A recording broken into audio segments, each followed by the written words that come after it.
another magical live session. It's February 17th, 2018, going live. Every day I try to go live sometime between 6 p.m. to 8 p.m. Eastern Standard Time. If you're not a subscriber, you can hit the subscribe button. You'll be notified when I go live, and you can leave comments during the live feed. What I do is I pick a structured topic every live session to talk about, but in addition to that, I take live comments, I read them out loud, because on the replay, you can't see the live comments, and I have dialogue and I connect with my viewers. It's a special, magical time. The conversation can lead anywhere. I'm open to talk about anything as long as it doesn't get crazy. Outside of that being said, Jesus is the first one on the live check-in stream. Jesus says, yo, yo, yo. Jesus, what's going on, brother? Jesus, this is therapy for me. I appreciate that. Jesus is therapy for me too. Self-expression, sharing your story, and connecting with other positive people is therapy. It's therapeutic, and it's helpful for the soul, and it's motivating and inspiring. Appreciate that, Jesus. Appreciate you. And that's my guy, Starpack. Starpack, what's up, Sammy? Starpack's in the building. Love and respect to Illinois. Love and respect. Love and respect, guys. I'm coming to you live. Starpack says, dang, it's always a race to see who's first. Well, Starpack, you've always been first for a while. I remember when people didn't even join the live stream, so I appreciate that, man. It's love and respect. I'm very thankful for connecting with you guys.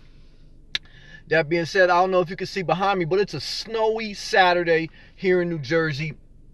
Here in the Jeep Renegade, living full-time out of it, living that simple life, and but I'm thankful. How does it feel to live in your car and it be snowing outside? Great, peaceful, simple, no stress. I feel good about it. Sometimes, you think it's a little bit scary because it's snowing and you're not in a house. Not scared at all. Doesn't feel bad at all. Now, granted, I've been living out of my car for a year, so I understand all the different routines. I've adapted, I've adjusted, and let me put my phone on silence. Is that a hot chick texting me? No, but that being said, yeah, you adjust to the nighttime. When I first started living out of my car, the nighttime would bring you anxiety. I mean, the nighttime brings anxiety to people even when they live in their house. So certainly if it's rainy, if it's snowy, if it's windy, when you're first living in your car, it could bring some anxiety, but not necessarily because you're living in a car, but because it's human nature that when there's when there's different types of weather or it's dark, human emotions go to like a little bit of a nervous state. And but it's totally fine now. I'm totally adjusted, and it's a more connection with nature. And that's why I have met a lot of people in the nomadic life that they have spent a portion of their life being campers, being outdoorsmen or outdoorswomen. Me, I was never like that. Like I said, I grew up in the suburbs, 40 minutes outside New York City. It wasn't the city, but it wasn't the country. And so camping and all that things was never on my radar. And when you live in your car full time, it's like you're a full-time camper. Your tent is your car. And you have heating, you have cooling, you have lighting. So it's very interesting when you look at things like that, when you're living the simple life. And we're going to talk a little bit tonight about the simple life because it inspires me. But I've also seen some people go astray living the simple life and making their life more complicated. And that's what I want to share with you today from some experience and from what I've seen is a lot of people make the simple life complicated. And the snow is really accumulating as I speak. Galaxy's in the building. Love and respect to New England. Galaxy says, hey, Galaxy, love and respect to you, brother. I know it's late night in England. Thanks for checking in.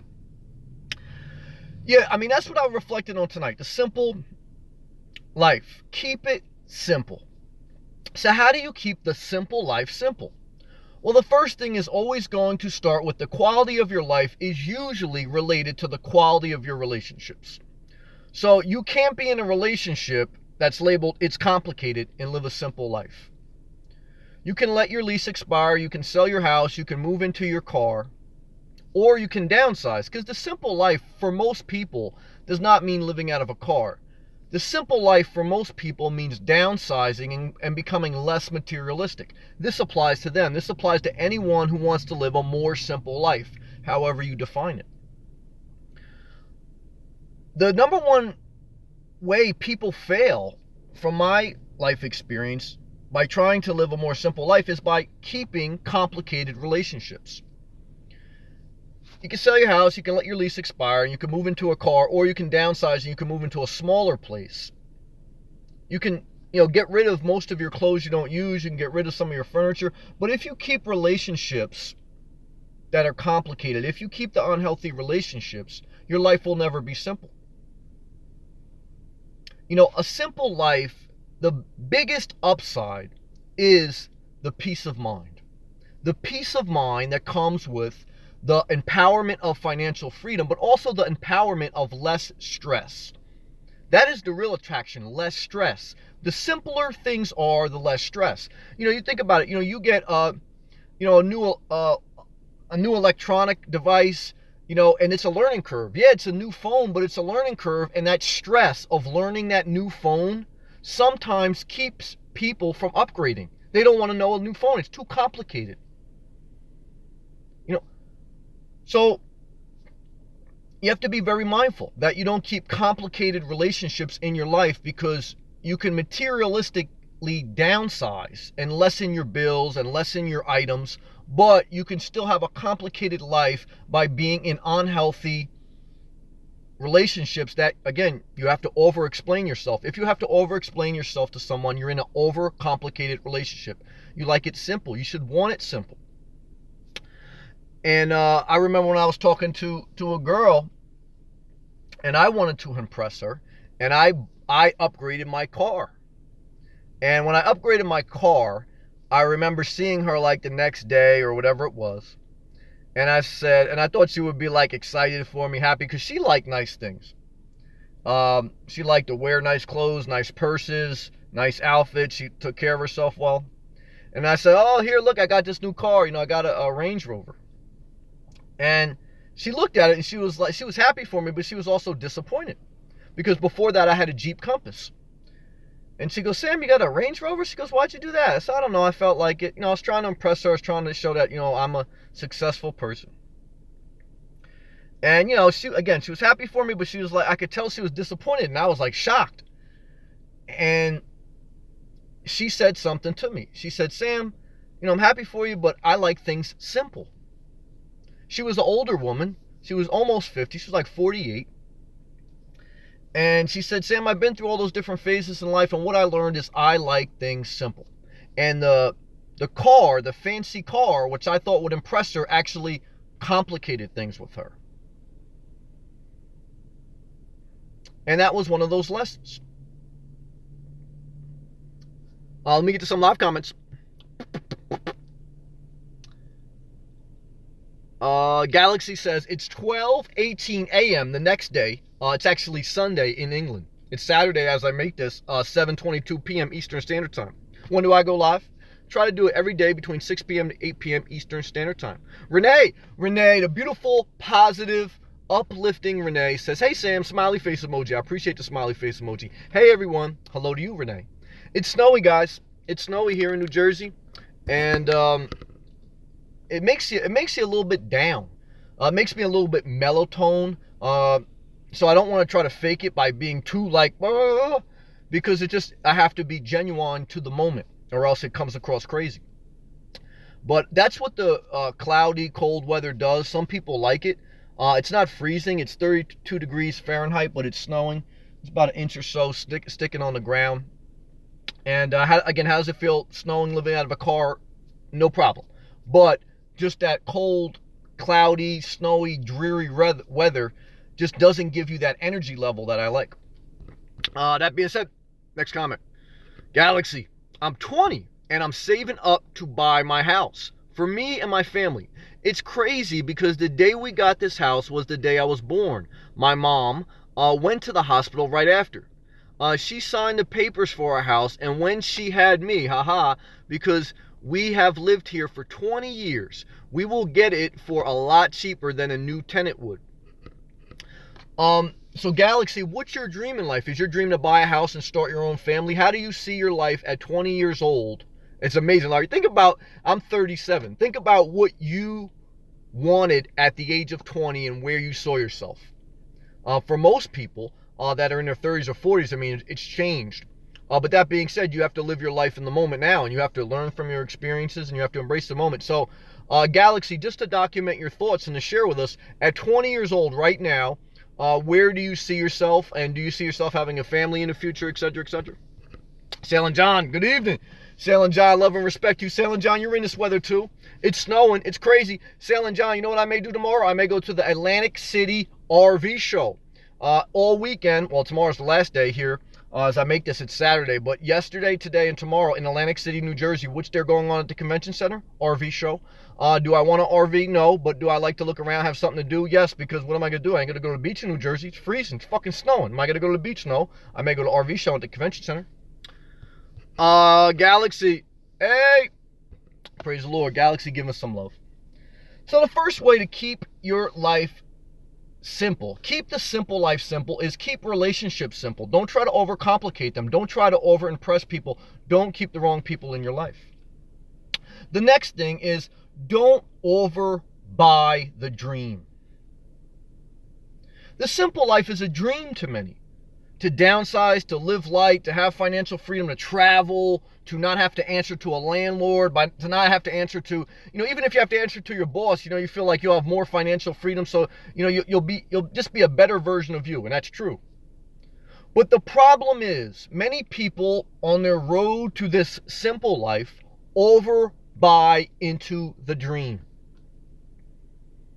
Many people overbuy the RV. Many baby boomers bought a Class B, brand new one, Class C, etc. before they even tried it. And they end up giving that RV back. Is it bad if they do that? No, but this is what I'm sharing, what I've seen on my journey, doing it over a year now, living full-time out of my car, traveling up and down the East Coast of the United States of America, is that many people buy an RV, and I'm speaking about RV now, thinking they're going to live a simple life, and it's more complicated. Because they overbought. And now with regards to a car or van, they overbought into the build out. They fantasize about building out a van. They fantasize about having solar panels. They fantasize about all these different knickknacks that come with living simple, but you don't need any of that shit. My recommendation is, especially in the beginning, keep it simple. Fold your back seats down, clean out the back of your van, put a mattress down there, or put some camping cushions and some quilts, and that's it. In the beginning, because then as you go on, you're going to realize less is more. You don't need as much as you think. Then if you want to add things as you go, do that. But what I see many people make a simple life not simple, because people are selling you on a simple life through camping beds, sleeping tents, cooking, portable things, Mr. Buddy heaters, and people fantasize too much and they overbuy into that, rather than living what the simple life really is, which is very simple. Start there. Start at a very simple, obtainable level by basic essential needs. Because remember now, with your financial freedom, you're going to be able to purchase as you go. You don't need to have everything right away. I made that mistake when I first moved into my condo. At the age of 22, I moved into my condo and it was bare bones. There was no furniture. And I thought I had to have every room furnished right away. I had to change out all the chandeliers. I had to, change the paint color in every room, and everything had to be done exactly perfect, and even rooms I wasn't going to be in had to be furnished. And I overbought into the original American dream. What's the original American dream? To buy a house at that time with a white picket fence, etc., etc. And I overbought into that in my way. And I went into debt. That was really, outside of getting the mortgage, really a major way I went into debt. Thank God some of it was absolved, by buying too much furniture on debt. And, buying the big screen TVs. At that time, there were a lot of money, and dressing my place up all nice. And that was a mistake. As I look back, older. I mean, again, you could always look back in your life and say, this was a mistake, this wasn't. But that's why it's healthy to share. Not just so we can hear ourselves talk, but for other people that have some interest in this subject, or that are like my brother Galaxy, that are younger, maybe a little bit of it will stick. But always live your own life. I'm just sharing my life.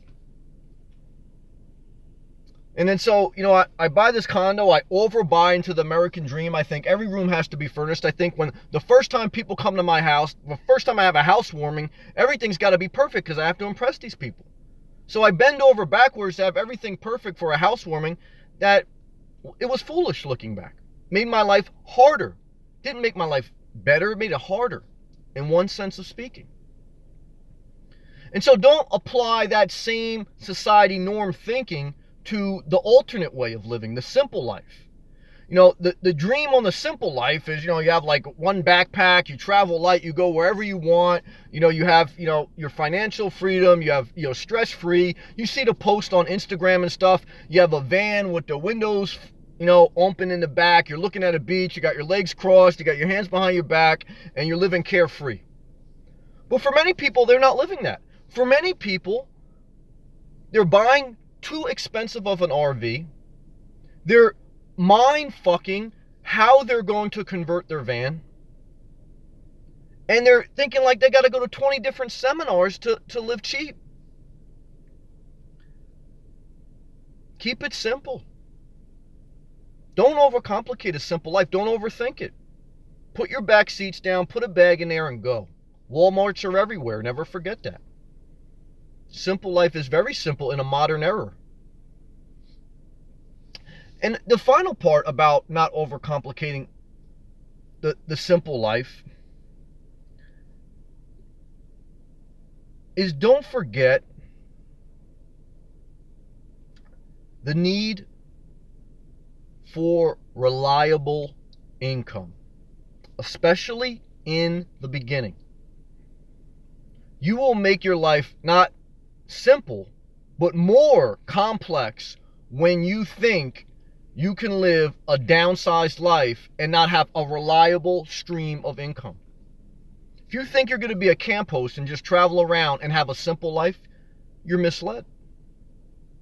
The best part about my journey was that I kept my job and that I worked hard and that I'm still doing things responsibly until I could have other sorts of income or until I could, transfer to some type of remote thing. That's what's really made me inspired and happy, is that I downsized my life, but I kept my income. Don't be misled in this world that you live a better quality life by quitting your job and working a less job. The lower you go on the totem pole of life, the more shit you take. Recently I was in some business dealings. I saw that people that were at the very low scale on the organizational chart. Like in some organizations, especially in corporations, they have a flow chart. The CEO's on top, and then it flows down to district managers, regional managers, all the way down to who's ever the last person. And the last person, a lot of times some people have a fantasy about quitting their corporate job and living the simple life. I saw that on many of the beginning nomad channels I started to watch. I slaved in the corporate world for years, and now I want to quit and live the simple life. Because many people equate that if you work in a corporate world, or if you work in a high stress, high pay job, that it's not going to be worth it. Let me tell you something. When I travel and I go to supermarkets, I go to Wawa, I go to Publix, I go to whatever, the people at the very low scale that aren't in the corporate world, they're not living a simple life.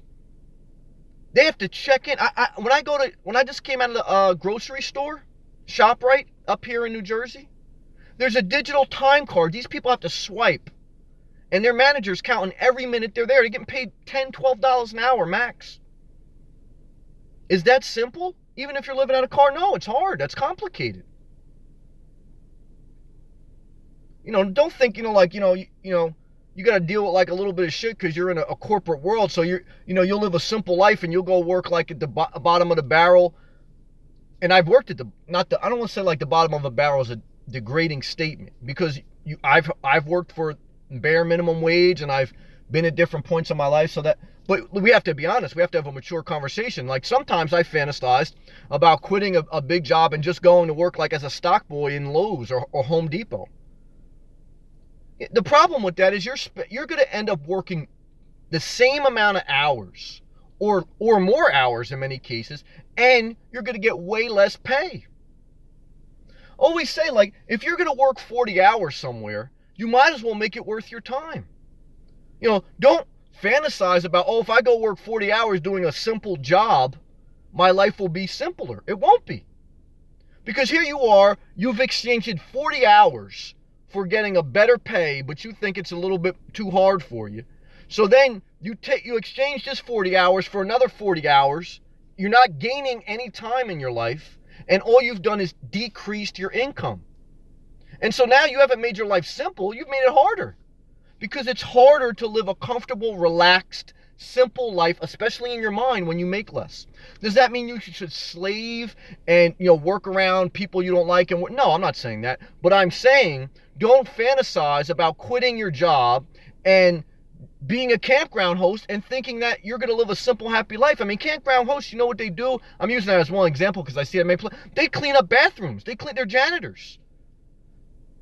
And certainly if you enjoy doing that work, I know some people that enjoy being I know some people that enjoy working at Home Depot. I know some people that enjoy working at the supermarket. My mother works at the supermarket. She did when I was younger too. And in between, she had some different corporate jobs. So it's not about, you're good or you're bad if you work in anywhere. But I want to bring to mind that the simple life, in my experience, is not simple when you don't have reliable income. Now, if you're using the downsized life to be able to take more risk in your business ventures, and I can understand that. I do that a little bit with my stocks. But let's just say, you want to live a downsized life so you can take more risk in opening up a business. Because if you opened up a business or you wanted to retire early or if you want to do something like that, it gives you more freedom to take more risk, to retire early, to do different things like that. So that's a possibility. You have to examine the place you are in life, right? There's some people that well, if I downsize my life, I can live off Social Security. Now, only thing I'll say with that is I do want to do a whole live stream on that. Social Security, I Googled it.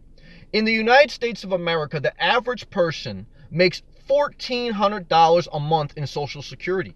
That's living in poverty, if that's your only source of income. Because you still have to have supplemental health care. You still have to pay for gas. You still have to pay for food. You still have to pay for clothing. $1,400 doesn't go anywhere. And my mom collects Social Security because a big portion of her life she didn't work. It wasn't until she got divorced that she started to have to work. And we would have been in poverty if it wasn't for my grandfather. And we would have been in poverty if it wasn't for my grandfather, my mother's father, who left a little bit of inheritance to my mother. And she still ended up working a night shift at ShopRite, etc., etc. So this shouldn't scare you, but it should be a reminder that you'll be happier, you'll live a more simple life when you keep your income coming in to a point where you're willing to take a risk or you're willing to supplement it in a different way, whether it's through your own business, whether you can live off Social Security, whether you can live off investments, whatever. But this is part of that responsible, quality, simple life. Because there's a simple life that throws all caution to the wind. Should you live like that? You should do whatever you want. This is my life, I'm sure. And to me, I define a simple life as simple relationships. Not relationship status that say it's complicated. Not relationship status where I have to be scared to tell someone what I'm going to do. Not a relationship that I have to over-explain myself to somebody. That's a complicated relationship. The second part of the simple life is not to overbuy into the dream. Not to go out there and to buy a too big of RV and you don't even know how to hook up a travel trailer, but you're going to get a travel trailer. You don't know the tow vehicle weight, you don't know anything about motor homes, and you haven't studied the gas efficiency and where you're going to be able to hook them up to and where you're going to get them serviced at. Sure, you can learn anything on the curve, but it's going to be harder. It's going to be a harder transition. Sometimes in life we have to make a hard transition, but I try to make smooth transitions. Why? Because it keeps my life simpler. All change is painful, but when you try to change responsibly, then it's a smoother transition. When you just do things abruptly, it's a harder transition. And I do admit and say that there are times that you have to make a sharp turn. So that's sometimes that is the case, but I try to make somewhat of a habit of making smoother turns to make my life simpler, not harder. I don't want to make my life more complicated. And just also remember the final part of my main structured thoughts on the simple life is, once you finally figured out your simple life for you, be very mindful not to go back. There's a scripture in the New Testament where Paul the Apostle was writing, once you become free of the law, don't go back into slavery of the law. At that time, to be considered religious, you had to follow certain religious traditions. You had to be circumcised. You had to use Sunday, which they referenced as a Sabbath, as a day where you do absolutely nothing. You couldn't even turn on a light switch. You couldn't do any type of work. You had to pray a certain way. You had to give a certain amount. You had certain strict laws and traditions you had to follow to be considered in a relationship with God, or to be considered religious, or whatever you want to say. And so grace, Jesus, did not demolish the original message of the commandments of the law, but he refined it with the understanding of, we see the law and the structure of faith through grace. And that freed us from a mental complex, from a spiritual complex where we have to have OCD with our faith. When you have to pray a certain amount of times or else you don't feel right, that's not faith, that's religion. You're tied up in slavery to the law. If you have to bow a certain amount of times to a certain place, to a certain direction in the world, that is not faith, that's religion, that's slavery to the law. If you have to perform some type of ritual before you are considered righteous, that is not faith, that is religion, that's slavery. Wherever there is freedom, there is the Lord. And this is very important. And this is a very important thing to reflect on. I'm going to get back to some live comments and then see where we're going. It's a mellow Saturday for me in the spirit. It's snowy, but it's good. Galaxy says, and I asked him where he sees his life. Galaxy is 20 years old, from England. I asked him where he sees his life in the future. He says, to be honest, when I think of 40 years ahead, I see myself sitting in my back garden, moistening to the birds, and probably having a barbecue. No meat, of course. Amen. Plant-based diet as much as you can is wisdom. I feel like I'm confused a little. What I meant was the day we got the house was the day I was born. So I'm like the exact same age as my house. Laugh out loud. Galaxy. My mom got into debt, so we decided that I should take control of the money. So my mom cleans and cooks, and I get the groceries, and I pay the bills. So we work like a team. Amen. That's a blessing. That's a blessing. And that's good. There's a lot of lessons there. And you're very mature for 20. I give you a lot of credit. Renee, I feel what you're saying, Sam. Renee says, I feel what you're saying, Sam. As I look at my Class Bs, I'm seeing more things they have that I don't need or want to maintain. So I'm slowing down to reevaluate. Any part of purchase is not, and that's a wise comment in my opinion. Thank you, Renee. The part of purchasing a major item such as a house or a RV or a car is huge. Why? Because it's one of the biggest purchases you'll ever make. It's a huge financial debt. But it's not just a purchase, it is the maintenance. When I bought my Renegade, I have a Jeep Renegade, I have a Trailhawk edition. It comes with a undercarriage cover. So because it's rated for the off-road. So if you go off-roading, rocks can't kick up and damage things. Now, I didn't know that made it a little bit more complicated. It was a higher end package. It had a little bit more things. But why? Now when I go to get my oil changed, I have to sit in the oil lube place for an extra 15 minutes. Why? Because it takes an extra 15 minutes on top of the oil change for them to take off that undercarriage cover and to put it back on. The more complex the vehicle, the more time and the more money it takes to maintain it. That's a small example. Certainly when you get to official RVs and motorhomes where there's less places to service them, again, you're less gas efficiency, more amenities, but more components that can go wrong, you have to be mindful. Not saying that it's wrong to do that. You just have to be mindful and prepare yourself both emotionally and financially. And then certainly with a house. Part of what hurt me, especially in the beginning when I bought a house, because in the beginning I couldn't afford it, and I did what I had to do to maintain it. When I sold it, I was finally at a point in my career and everything that I could still maintain it, but I just didn't want it. But in the beginning, I struggled to afford it because I didn't realize as a young person, it wasn't just the mortgage payment that I had to factor in, it was the maintenance. It was, replacing a water heater, every 7 years or 10 years or what. I mean, not that that's a lot, but you always have something. I mean, you got a leak under the sink, you got a furnace. You're always doing some repairs, sheetrock repairs, going back to Home Depot to get spackle, going back for, cabinet knobs that have to get changed out. Your garage door, the springs break. Different things. And like I say, buying all that furniture, adding all that decor, that adds more maintenance. Through dusting, through cleaning,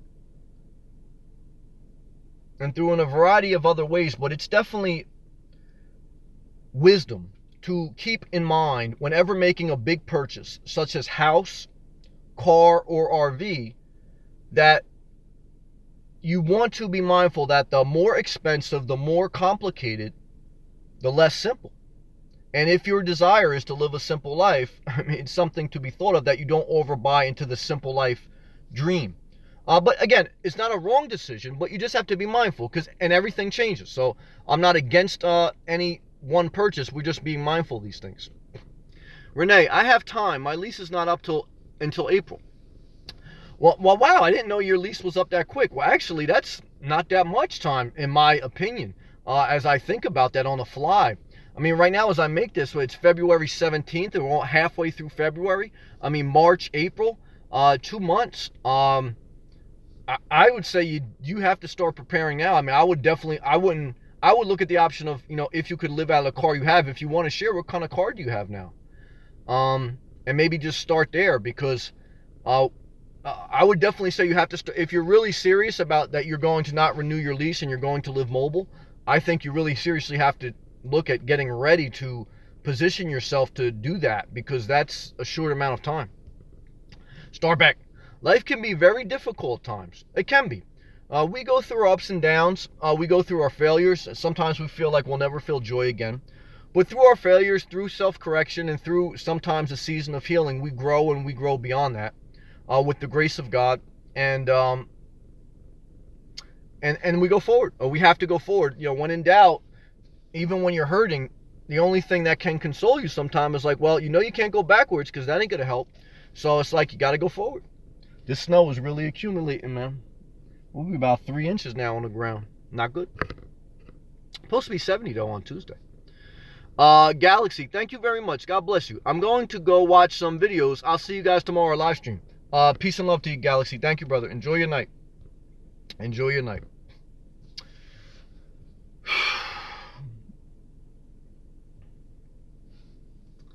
Yeah, I'm going to stay hydrated. Again, I'm not going to try to give you some fake energy tonight. I'm just in a mellow mode, so that's how I want to be. It's the end of the work week for me. And so I'm just collecting my thoughts. I'm getting ready to be off for a couple days. Like I say, I may go to an RV show tomorrow. If I go there, I'll give you guys some video of that. Other than that, I have no magical plans. Just continue to focus on what I need to focus on and push forward. Everybody having a good weekend? What's your plans for the weekend, if anything? My service.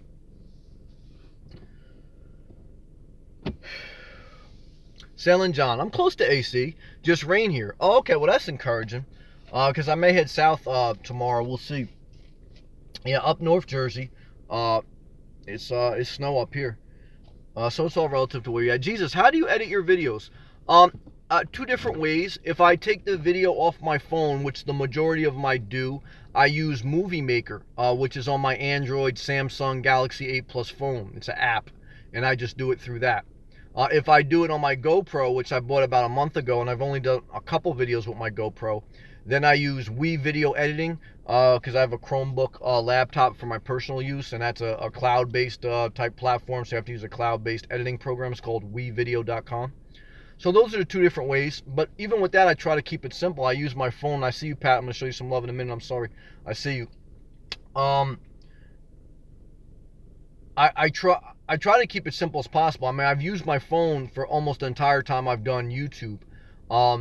Now, it's easier and simpler to use my phone. I really kind of cringed when I got the GoPro, but the GoPro makes some better improvements and it's waterproof fully, and that's what I like.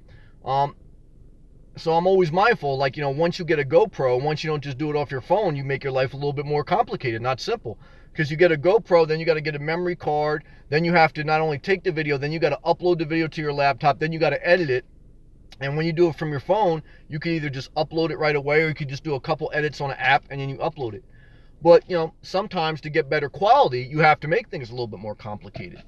And so that's the give and take in life, right? I mean, sometimes to have a little bit more features and to get a little bit more, things get more complicated. And that's why sometimes bigger purchases may be necessary. I mean, an RV may be necessary. Maybe, you can't go in a studio apartment. Maybe you need a 1-bedroom. There are times in life where we can't go bare bones, the absolute simplest, because the quality that we want out of something requires it be a little bit more complicated. So these are relative terms that I speak in when I speak on the simple life, and it's also relative, obviously, to your personality. But these are things to consider. And now let me get back to some live comments. Thank you for the question, Jesus. Pat, good to see you. I missed you last night, Pat. Love and respect to you. Hey, Sam, how are you? Yeah, overall I feel positive, but it's snowy in New Jersey, so it makes me feel a little bit down. And it's the end of the work week, so I'm just a little bit mellow. And so I don't want to give you fake up energy and then not be real. And then she goes, I wanted to ask you about the other night. Go ahead. I asked you to take a shop vac to your car. You said no. I am not telling you how to love. I'm not telling, and she probably might say how to live. I always make those mistakes. Not to live. I thought we were both in agreement about that. It's good to laugh. Yeah, no, I'm not taking a shop. I mean, my car is pretty clean. I mean, I don't know where you see dust. Well, it's not pretty clean. I'm lying to you. I mean, as far as I could shop vac it. I'll probably clean it out a little bit soon, but I'm in no rush. I mean, I don't plan to have any visitors over soon. I mean, you guys are visiting right now, and I don't want any visitors. I don't need any, and so that's, for me, that's part of the contentment of life. I mean, I used to spend a big portion of my life cleaning, especially when I would have girls over or just friends over. I'd have to rush home, clean for an hour, have them over. Then the house becomes a mess. Then I got to clean the next morning. That doesn't inspire me. I like, if I want things to be a little bit, not clean, and it can be like that. I mean, that's part of the joy for me of living a simple life. I mean, I don't really have, I used to every day have to be like, and when I go to work, I'm very professional, and I am a clean person as far as hygiene, but I used to always have to walk around in suits and, real, nice clothes. And there was a season of my life where I liked it, but I like living very casual. Hoodies, sweatpants, basketball shorts when I can, because I'm comfortable, it's simple, and it brings a peace and a joy to my mind. And I'm not going to over-explain myself to somebody, and I'm not saying that disrespectfully to you, but just as a way of me being. I mean, that's who I am. And so if I have to clean to prove to somebody else that I'm happy or right, I don't. But I understand that you were just asking that, and I understand also you're making a joke. I love you. Pat, less junk is freeing. I am very neat and tidy. I find it to be easier. Less junk, the mess gets in my way. For some people, again, you have to do you. There's some people that like things very particular. I mean, me and you wouldn't be able to live together. And I don't want to live with any girl, even if she was messy. So it's like, you would have to live your life. I mean, that's how spouses end up living in separate rooms, separate beds. Because, two different people have two different ways of living, even though they love each other. I love Pat. Pat loves me. But would I live with her? Hell no. I mean, and it's no disrespect. I love Pat. She's a great viewer. But this is honest. I mean, we got to be honest here. And so this is part of life. Renee, I've been researching for a year. I remember, Renee, you have the Fiat. She has a 2014 Fiat. And I like those. Those are very inspiring to me. 500 liter. I'm just about finished packing my things. I have a small dog. Well, that's the issue. This dog is going to make it the issue. I remember you sharing it with me now.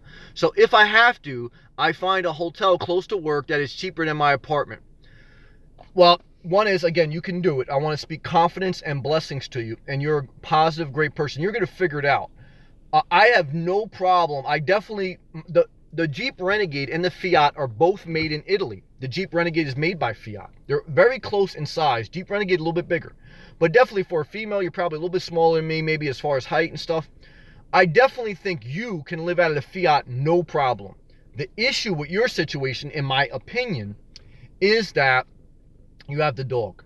I used to have a dog, love dogs, but I often say, like, if you're going to live full-time out of your car, specifically not an RV, it's not necessarily going to be easy with a dog if you're not fully retired.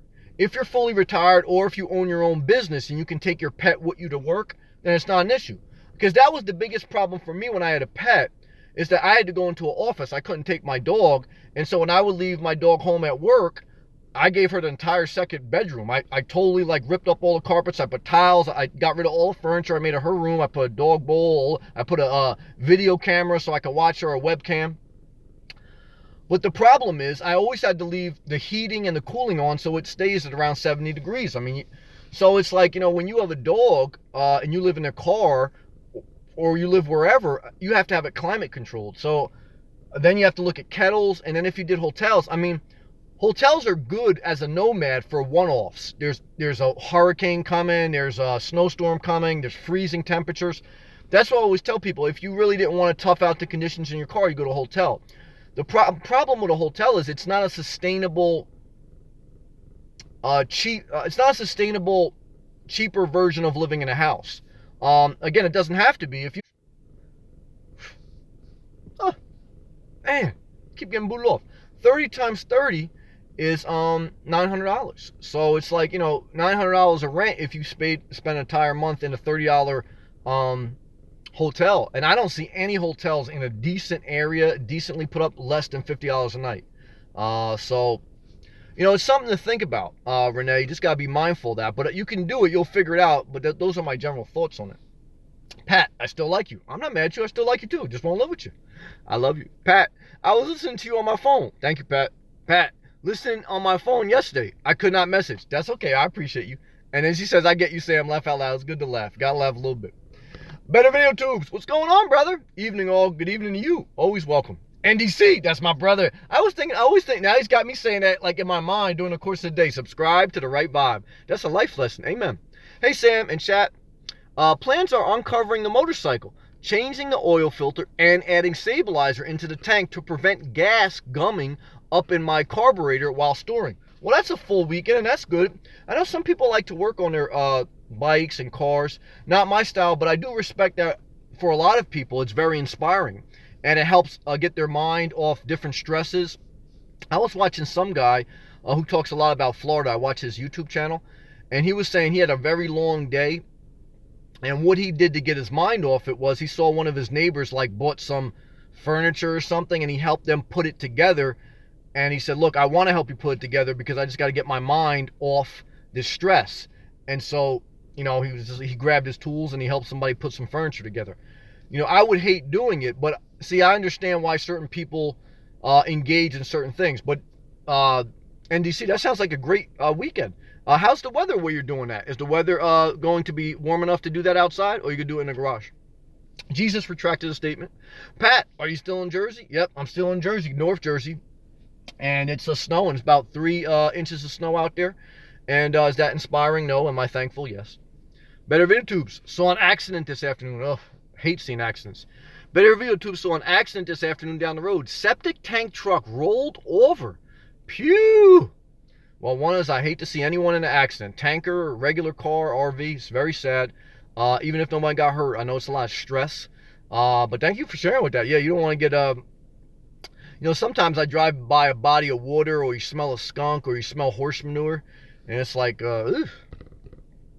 Renee, yep, that dog is the issue. And then she gives the thinking thing. Texas is hot. Oh, you're from Texas. We have several extended stay hotels that are about $200 per week.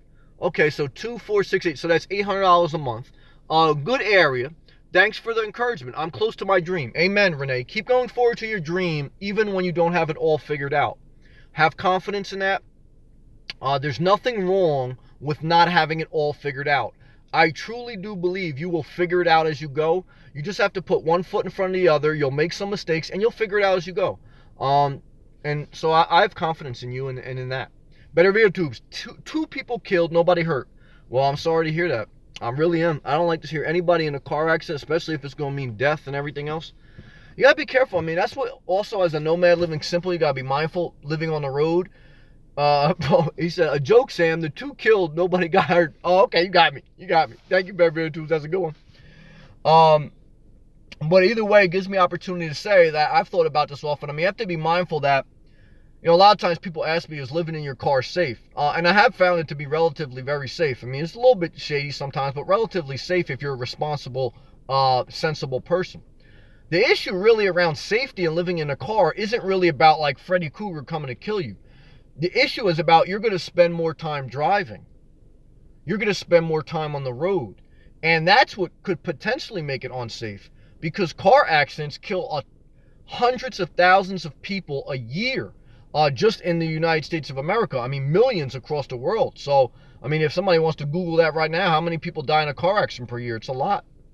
And so that, I think, is something to be more mindful of with regards to your safety and living out of a car or a van or even an RV, is because you're going to spend more time driving, and you're spending more time where there could be potentially be an accident or an issue. So what I do in my old age, I'm 37, but I really learned this as I get older, is I don't rush.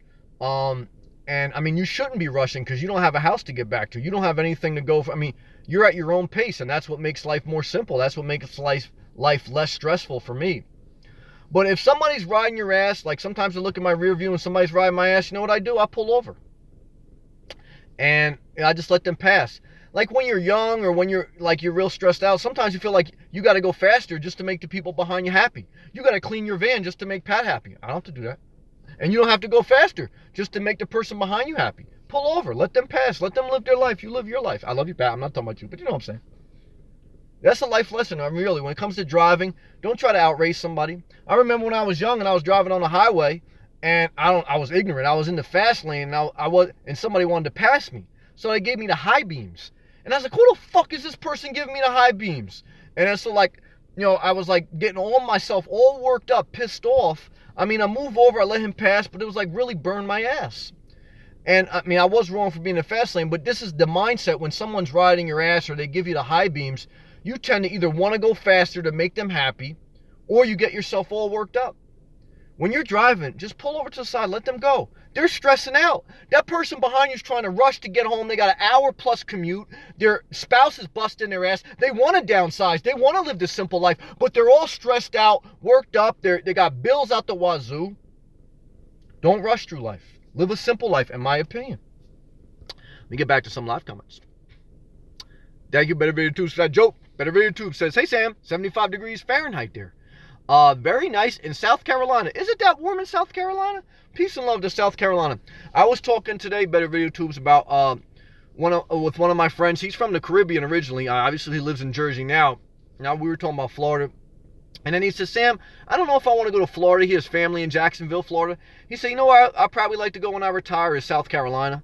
I like it there. I said, that's a nice area. I mean, it's not tropical enough for me. I really like the lush, I like South Florida.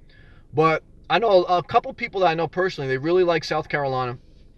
And he said that's what he's thinking about. His problem, he can't get his spouse to buy in.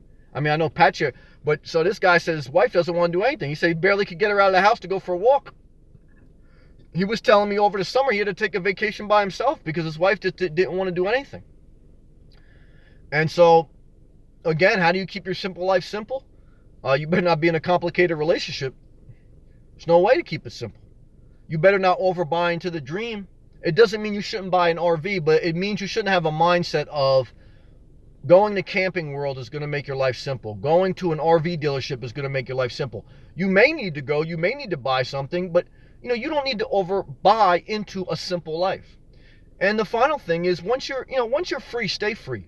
Don't go back to bondage. If you want to change your mind and you want to go back to whether it's a conforming life or buy a house or whatever, then go back. But what I say is whenever you change, whether you go back to a house or whatever remember the mindset of simple. Because I often share that, like if you tried to live out of a car, if you tried to live mobile, or however you define the simple life, even if you go back to a traditional life, don't make that traditional life as complicated as you made it in the beginning. Remember Paris Hilton? had that reality show called The Simple Life. It was when these two socialites from California who live very rich in big mansions, they went for a couple months. They went down, I don't know, some southern state. Oh, maybe it was Texas. I'm not sure. Some southern state, and they lived off the farm. They lived very simple. And that was like an extreme version of the simple life, and how some people portray it. But and they eventually went back to their mansions in California. But what they went back with, I don't know if it's stuck, but I think they learned something, is that they learned that they went back to California with an understanding of the true meaning of life a little bit better. Did they fully get it? No. I mean, plus two, they're young kids. But I do think that they gained something from it. And so even if you decide to live a simple life, downsizing your condo, downsizing into a car, downsizing into RV, and then maybe down the road you want to upgrade a house or you want to upgrade an RV, all I would say is never forget what the simple life taught you. And what it taught you is more things don't equal more happiness. And complicated relationships don't lead to a peaceful life. It's the simple relationships, it's the simple things that bring you peace and joy. And even if you end up acquiring more, you have to be very mindful of that, never to go back to that, what I call materialistic slavery. And it's a mindset, whether it's with things or with people. Pat, are you warm in the car? I'm very warm. My car's running right now. I leave it running till I go to bed at night when I'm doing this live feed. My phone's charging. I got heating control in here, probably about 65 degrees in here. I can make it 90 if I put the heat up. So I feel very comfortable. I talked about that in the live stream. I mean, it's snowing. This is a house. I mean, I got central air, central heat. And even at night when I turn everything down, I have a 0 below sleeping bag. I have a couple quilts. So I sleep great. I have a couple layers on. I have no problem with that. It's 31 degrees. So the only time it was tough living in a car when it got negative below 0 this year. That was tough. I'm not going to lie to you. But 30 degrees, 20 degrees, even in the teens, Fahrenheit speaking, it's not bad. When it gets 0 below, that's when I would say you may want to get a hotel or stay at a family member's house or friend's house. But 30 degrees, no problem. Dude, I stand on my head. A Better Video Tube says $58 YOA. 58 YOA. What does YOA mean? Renee. Yep, I was in an accident in November. Oh, I'm sorry to hear that. In November 2016, 7 cars, a semi-truck, 1 fatality. God bless you, Renee. And that's why last year was my year of healing. Amen. God's grace to me. Amen, Renee. I'm with you. I'm with you, Renee. God's grace to you. I've been in a car accident, and thank God, not with any fatalities. And what I could say is when you walk away from a possible death experience, whether you could have died in a car accident, you could have died in a fight, you could have died in a shooting, you could have died. It was only by the grace of God you realize what's important in life. Only by the grace of God, not by your own doing. And I believe in that. Is that an over-religious thing? Not to me. I mean, it doesn't really matter, even if you were atheist. I think you can appreciate what I'm saying with that. And I think at those moments in life, when you're at a near-death experience, possibly, you, in one sense, you really understand that life is simple. And the meaning of life should be, you need to keep life simple to enjoy it. I mean, when you're in a car accident or when you're in death or when you're on the hospital bed, you don't think about buying a leather sofa. You know, when you're in the hospital bed, you don't think about, I want a chandelier. When you're in a hospital bed, you don't think that, you know, I have to have a $100,000 RV and travel the country. But you may think about, man, I really wanted to live a simple life and I never got to live it. I really wanted to, you know, go travel, but it didn't have to be a $100,000 RV. I really did want to downsize. I really did want to, whatever.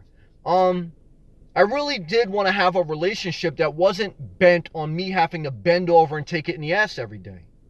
When you have relationships and you feel like you got to bend over and take it in the ass every day, that's complicated. It's not simple. And I mean that metaphorically speaking. I mean, come on. But I'm trying to give examples of how we keep our life simple and how I stay mindful of that principle because it matters to me. It brings inspiration and peace to me. It's something very important to me. I'm passionate about it. For some people, they have no cares. They would like to live the life they live. And I said, God bless, God bless. But for me, sitting here in New Jersey, 31 degrees Fahrenheit, 3 inches and snowing, sitting in my car, is very simple and very inspiring to me. Some people look at that and it's like, it's not inspiring to them. And that's why they're them and I'm me. And that's why you're you. Be you. Better Video Tube says, amen, Renee. Amen. Better Video Tubes. He knows the meaning of grace too. Pat, no, Sam. I just want to say less stuff is more. I am very neat and tidy. I am glad we could still be friends. Pat, God bless you. I don't know what God bless you. AJ's in the building. And up above you. God bless you, AJ. Good to see you, brother. Thank you for your positivity. Oh, boy. You know we got the Sarah Mitchell, who brings a smile to my face. Sarah, hey, everyone, smiley face. Simple is better for sure. I have this figured out in all areas of my life, except for the romantic relationships. Laugh out loud. Well, I always say, how do you know you can, trust somebody? And you shouldn't trust anybody too much. But how do you know, like, somebody is good for you if they can laugh at themselves? I think that's a good quality. It's good to laugh at yourself. It's good to laugh at a situation. Now, certainly there's other requirements, but Sarah, I think that shows that you have a level of a healthy mind. We all struggle with different mental issues, but I think that's good that you can laugh at yourself. I think if you make a habit of trying to not criticize yourself, but laugh at yourself, still have confidence in yourself, I think you'll be better off for it. And Sarah, I say God bless, man. Stay on your journey to living a more simple life. I know you're saying you're still struggling in a certain area with relationships, but none of us have it 100% figured out. We hopefully get progressively better as we go, and we grow and we get better. But I think as you take steps to simplify your life, what I have found is it is a good, healthy addiction. Now, I'm very careful when I use the word addiction, but I'm better describing it when, as you simplify your life, you get more freedom. And that freedom is freeing. And that's a healthy thing for your spirit to keep your spirit life. Am I saying that you should have no relationships? No. Am I saying that you should have no things? No. I'm saying that you shouldn't have complicated relationships and you shouldn't have too many unnecessary things, because it will just make a simple life overcomplicated. You can live in a car, have an unhealthy relationship, a Mr.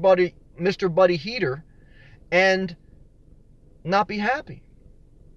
So just be mindful of that. I always believe in mind, body, and soul. But Sarah, love and respect to you. I appreciate checking. Renee, thanks for Better Video Tubes. That's why this year was doing what I want, being free. Free. See, that's the word. I'm doing what I want, being free to move forward. Freedom is a powerful word, man. I mean, freedom is really a powerful word. And I think freedom and a simple life really go together. I really do. I reflect on that often. Pat, I worry about being able to find a place to stealth camp. Some Walmarts around here don't allow overnight parking. They have a 3-hour limit.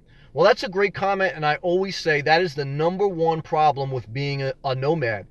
If you're going to live completely mobile, whether it's out of your car or RV. If you have no home base, which I currently don't, maybe I will one day, that's your biggest problem. And that's a real problem. That's not overblown. I did a video about what are some alternatives. You can stay at a friend's or family's driveway. You can rent one. You can rent a campground. I've done that before. And even if you're going to go from Walmart to a government BLM land, or you're going to go to a rest stop for one night, you just have to remember that you have to keep it moving then. You have to go late at night, you have to sleep for the amount of time allowed to sleep in that area, and then you have to get up early next morning and get out of there, and then you have to continue that movement. You don't want to become static. Static and nomad are no good. If you're not going to have a home base, and if you're not going to rent a family member's or friend's driveway, or if you're not going to stay on their property, I know some people that do that they have a family member's property and they stay on. Now, I always say you got to be careful with boundaries there, but that's a solution. And that's a solution to a real issue. At least, especially in the beginning. In the beginning, when I first started, there were nights that I spent time in a family member's driveway. And certain times when I'm in certain areas, I may do that, but it's very rare.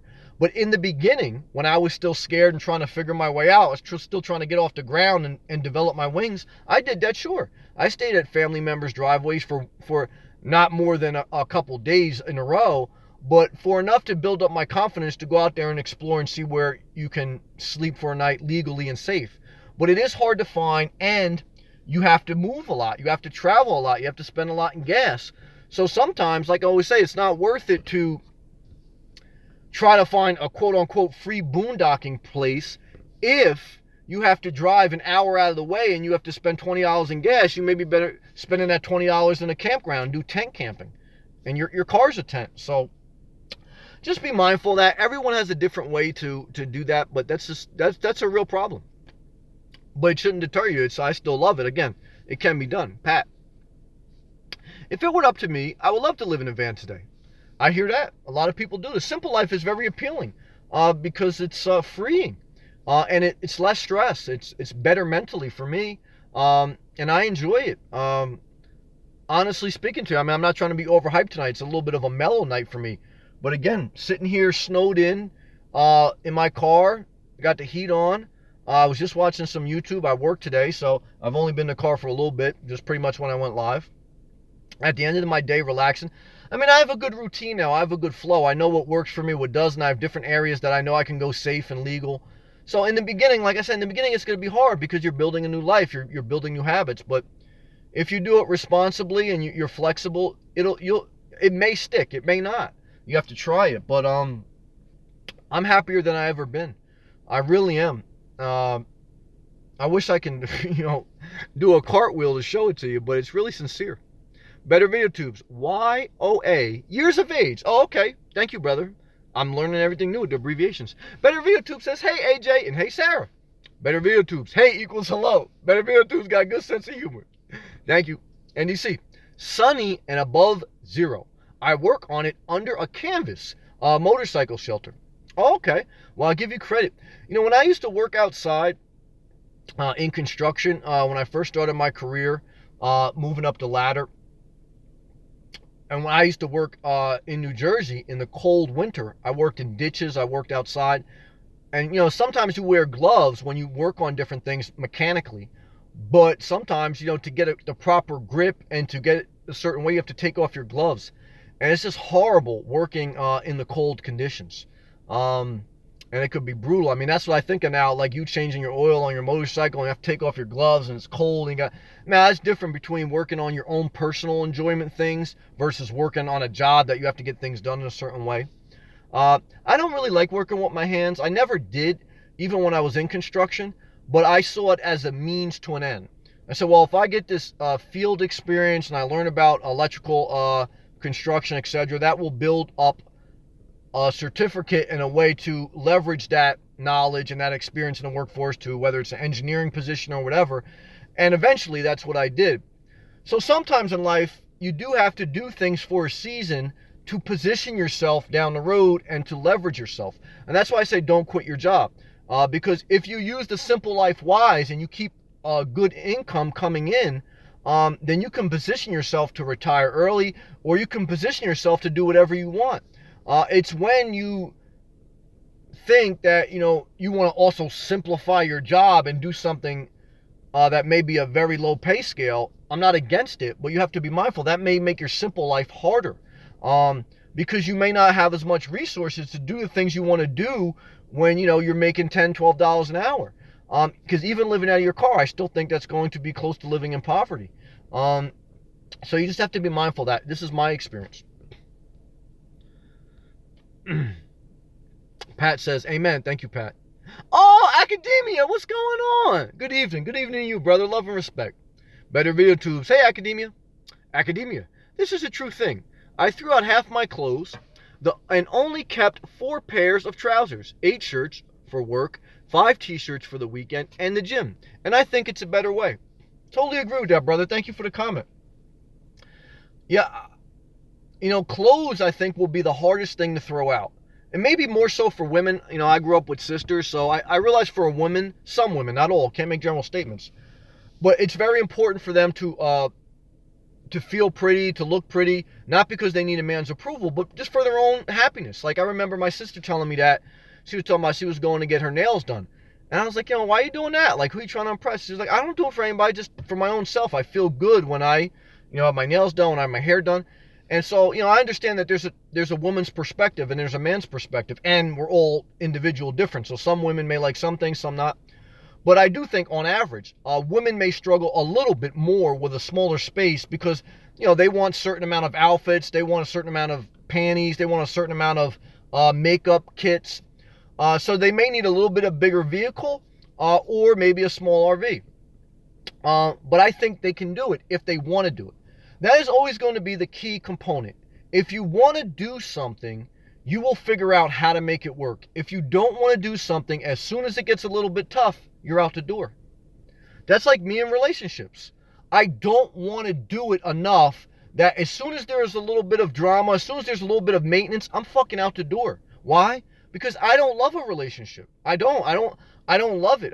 I love living out of my car. So when it's 0 below and I gotta deal with that for a couple of weeks in the middle of the winter, I deal with it. Why? Because I love the simplicity of this lifestyle. I love the low maintenance. I love the freeing aspect. I love the empowering aspect. I don't love the headache of dealing with someone else's mental burdens, emotional burdens, etc. Now look, when a tragedy happens, look, we're all one. We're all humanity. So I'm not abandoning humanity. We're all part of society. But I think you know what I'm saying. There's certainly a difference between that and what I'm saying. And so I think it's very important to me. Pat, I'm going from place to place is a lot of gasoline. Oh yeah, gas and food will be your biggest expense if you live out of a car. I'm getting ready to file my taxes, my income taxes for 2017. So I'm getting all my paperwork together and to meet with my accountant next week. So one thing I was looking at is my credit card statement, because I really don't pay for anything in cash. I use everything on my credit card. Why? Documentation. I try to document all my sales so I can understand where certain money went, and for tracking and for taxes and for everything. So I looked at my spreadsheet of my credit card statement, because they give you a year-ending statement, and they actually give you graphs and charts on you spent this much in supermarkets, you spent this much at entertainment areas, you spent this much at whatever. And so my biggest expense on average was gas and food. That's my biggest. Now I can cut my food and even my gas down by half if I wanted to, but I'm at a point where I'm living way below my means and I don't want to. What do I spend a month? Again, I spend about $2,500 on average per month to live out of my car. I could do that probably on 1,000, but I don't want to, because I don't want to live bare bones. I want to travel at will. I want to go to Starbucks whenever I want to. I want to go to a salad bar and get fresh salad and buy. So you can, I see Bob Wells all the time do like videos about you can live on $600 a month, and he shows some old lady in the desert, living bare bones, and she doesn't go into town but once a week to get some like basic supplies. I don't want to live that life. Am I mad at her for living that life? No. I want to be down in Boca Raton, going to beach, going to parks, going to Starbucks, going to Publix, getting fresh salad every day, doing what I want, buying a new phone every year. That's the type of life I want to live. Why? Because I work for it and I'm living below my means, so I can do whatever I want. Just like that lady living in the middle of the desert, she can do whatever she wants. Maybe she doesn't want to work anymore. She wants to live off $1,200 Social Security. She can do that, but then she's got to live bare bones in the middle of the desert. So it's all relative. NDC. I keep watering vegetable gardens simple by watering, harvesting. 15 minutes of rain fills a 55-gallon plastic drum that collects water from eaves troughs. A cordless drill-powered pump sprays the water. Well, you breaking that gardening game down, NDC. I'm not mad at you. A lot of people told me that gardening is healing for their soul. Why? Because I think you're around nature. I think nature is healing to your soul. Again, I think for me, living out of my car has been a little bit of healing, because when you do live out of your car, you're closer to nature. You feel the elements. I mean, I could reach and touch my window and there's snow, there's condensation on the window. When you're in a house, you're in a totally controlled environment with sheetrock. Even your windows are like double pane. You got blinds, you got curtains. You can totally seclude yourself from the outdoor nature. I mean, I know plenty of people that leave their blinds and their curtains down till noontime during the day. And a lot of those people struggle with depression. I think nature is good for the mind. For me, being close to nature and just touching my car, feeling the cold weather and, feeling the condensation. I mean, camping in my car every night. This is a tent. That's how you have to look at it.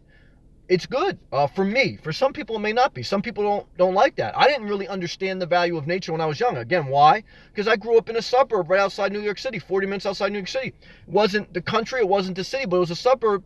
And, I I was never taught about like the value of nature. It's just like, you go to the grocery store, you go to, gas station, it wasn't like, you go camping.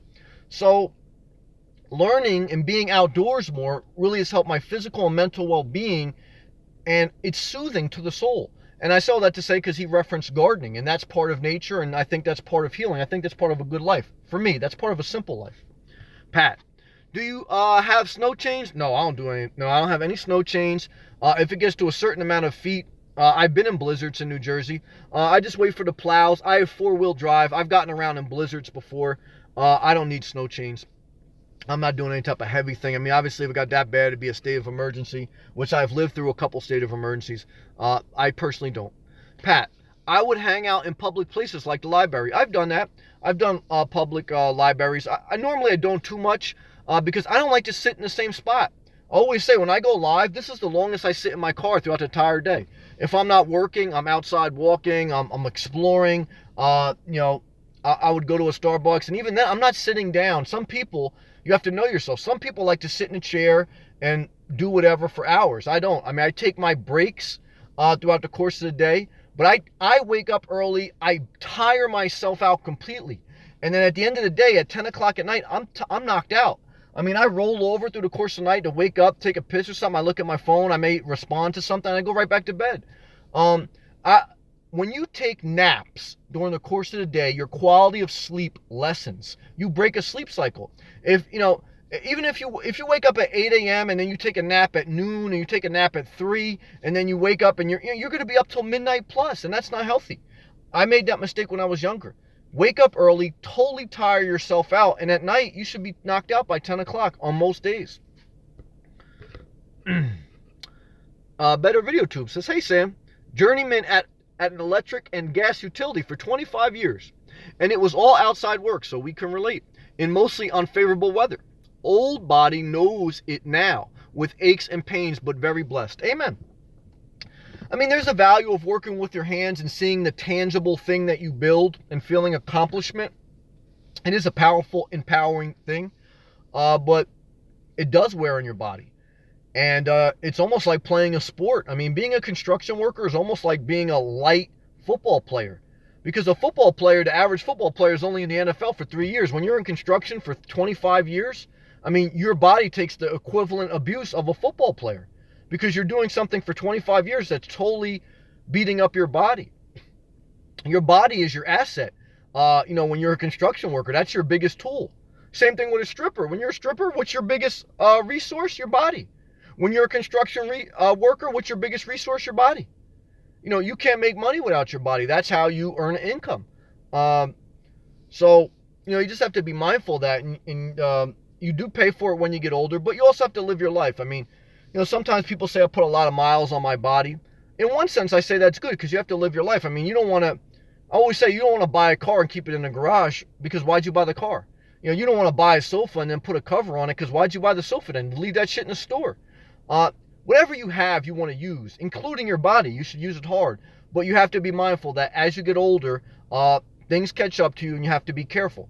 But that also should make you live with a level of urgency. Like I said, when I go down to Florida, I don't see old people paddleboarding. Why? I paddleboard.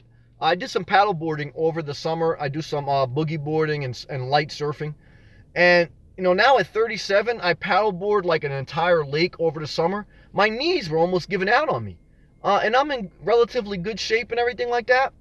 And, when you're older, a lot of the people now that are retired that are in Florida, I mean, they're not like in the ocean as far as like, they're pretty much sitting on, and maybe they enjoy that, but they're just sitting around or they could barely get around and that's it. I mean, so you have to also be mindful that, you want to be responsible in your youth, but you also want to live your life. Don't save your life for when you're old, because let me tell you something, even if you don't do anything your entire life, your body's going to age and it's going to deteriorate. And actually studies show that the less active you are, the quicker your body wears down. So my mom struggles with that. She struggles with being active during the course of the day.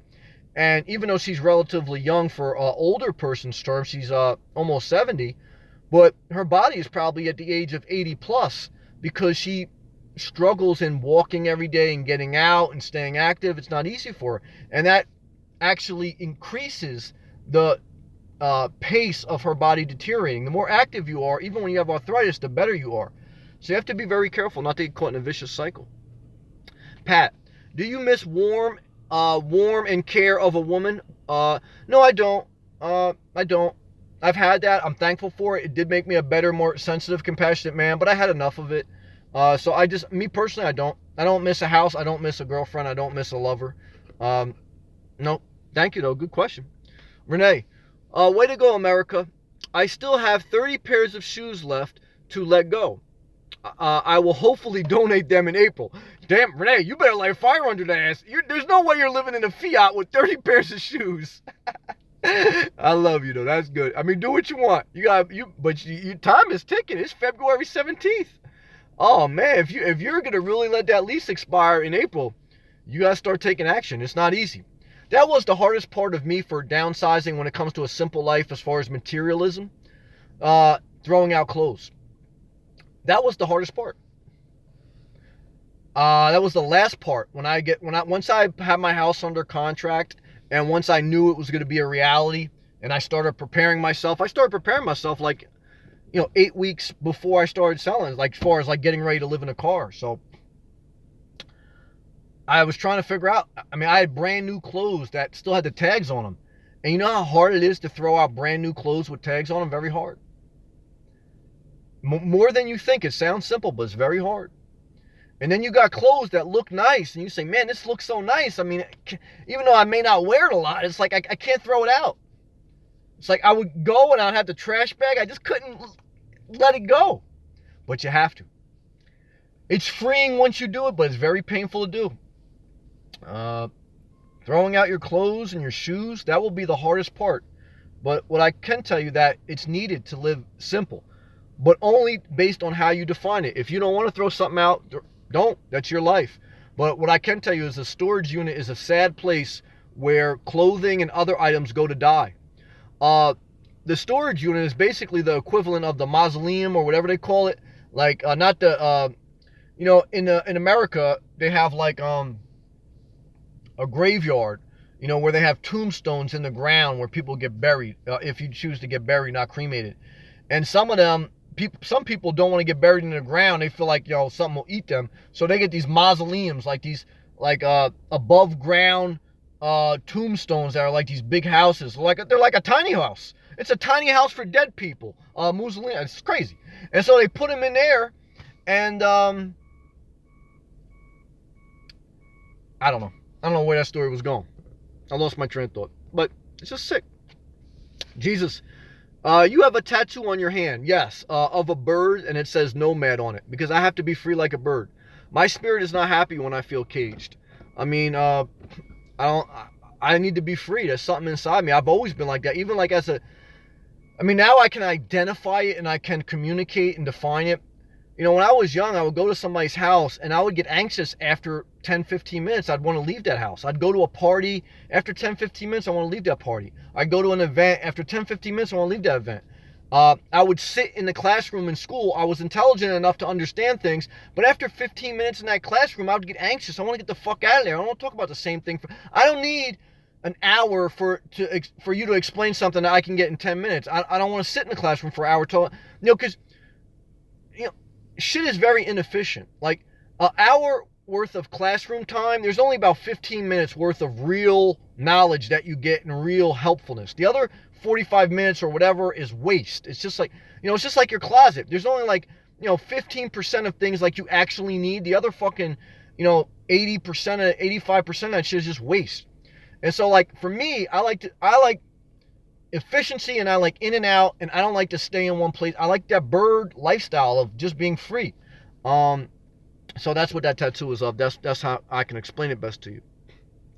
Better video tubes. Renee, Amameta Maracos? Renee, Amameta and I were friends. Laugh out loud. I don't know who that is. I know that snow is really creeping up. It's getting, they got the plows out now. It's snowing out there, guys. We got about close to 4 inches now. Better video tools. Everybody gonna tune in now. Why? Because we're gonna go to the strip club when it's snowing. I used to go when it's snowing. I didn't give a fuck. I used to go to the club too when it's snowing. But I'm old now. I don't want to do any of that. Better video tubes. Had 3,000 pairs of shoes. Oh, laugh out loud. Oh, it's like a famous person who had a lot of shoes. Yeah, I mean, like I said, on average, everyone's different. But I think it's a little bit harder for women because they like clothing a little bit more. But it could be different. Renee says I had 100, but I did wear them all. Yeah, maybe once, but I understand that. I was the same way. I had about 1,000 different color shirts. I had like a shirt in every color, and I maybe wore them once, if that. I would buy a jersey. I had like a million different types of jerseys. I would buy a suit and have a million different colored ties. I would buy underwear armor, and I'd have a million different types. So I understand it, but the amount I've actually used on a regular basis was very low. NDC says, I appreciate the thoughtful response, Sam. Thank you, NDC. Because I'm just winging it out here. Sometimes I say, man, I don't know if this is going to sound like shit or this is going to sound good, but I'm just being myself. Sometimes I look at my videos and I say, oh, I don't know how I'm thankful I have what I have, but it's good. Sometimes I get inspired. Sometimes I don't know what the hell I'm talking about. Thank you, NDC. Academia. When you are traveling from the heat to the cold, do you change the way you eat food? Yes, I do. I eat more when I'm in a colder environment. I do. That's a good point, Academia. When I'm down in Florida and it's very hot, I eat less. It's just the way it is. I sweat more, eat less, I'm outdoors more. When it's colder, I eat more. Thank God I have good habits now where you don't catch me backsliding in a Popeyes fried chicken parking lot. But a couple years ago, when I lost all that weight and I was just allowing myself to cheat again, it'd be the winter and I'd be like fiending to go get fried chicken or go to a Chinese spot, and I'd have to like, sometimes I'd backslide. And I would say like, plant-based diet, and then I'm over there with 8-piece chicken, licking my fingers. But overall, I do live a 90% plant-based diet. Once in a while I fish, but back then, I was still trying to figure out. But I do think it's wisdom to say you're a vegetarian. I do think it's wisdom to say you want to have a plant-based diet. Why? Because even if you're not 100% vegetarian, even if you don't get up to 100% plant-based diet, if you get to a 90% plant-based diet, it's better than making it an excuse for every Sunday pizza day, every Sunday chicken day, every Sunday steak day. It's the aim, it's the focus. Even if you don't get 100% there, you're 90% better than what you started. But that's why I need to be in Florida. Why? Because I need to be eating tropical fruit, Publix salad with red, low-sodium Goya beans, and flirting with girls, living on the beach, and living off my investments. That's a simple life for me. That's my end goal, dream. Then maybe run for 2020 president. Can I do it? I think so. Maybe. We'll see. Thankful. Better video tubes. I'm a night owl listening to Art Bell return tonight on Coast to Coast. Some cool things on the radio late night, early morning. Probably dream about Renee's shoes tonight. God bless. Yeah, that's an interesting comment. You know why I like that Better video tubes? Because it is unique to who you are. Now, I'm an early bird. Now, I know myself. I wasn't always an early bird. In my youth, I used to love to break day. I used to love to stay up all night, even till the sun came up the next day. Then I'd sleep all day. That's a vicious cycle for me.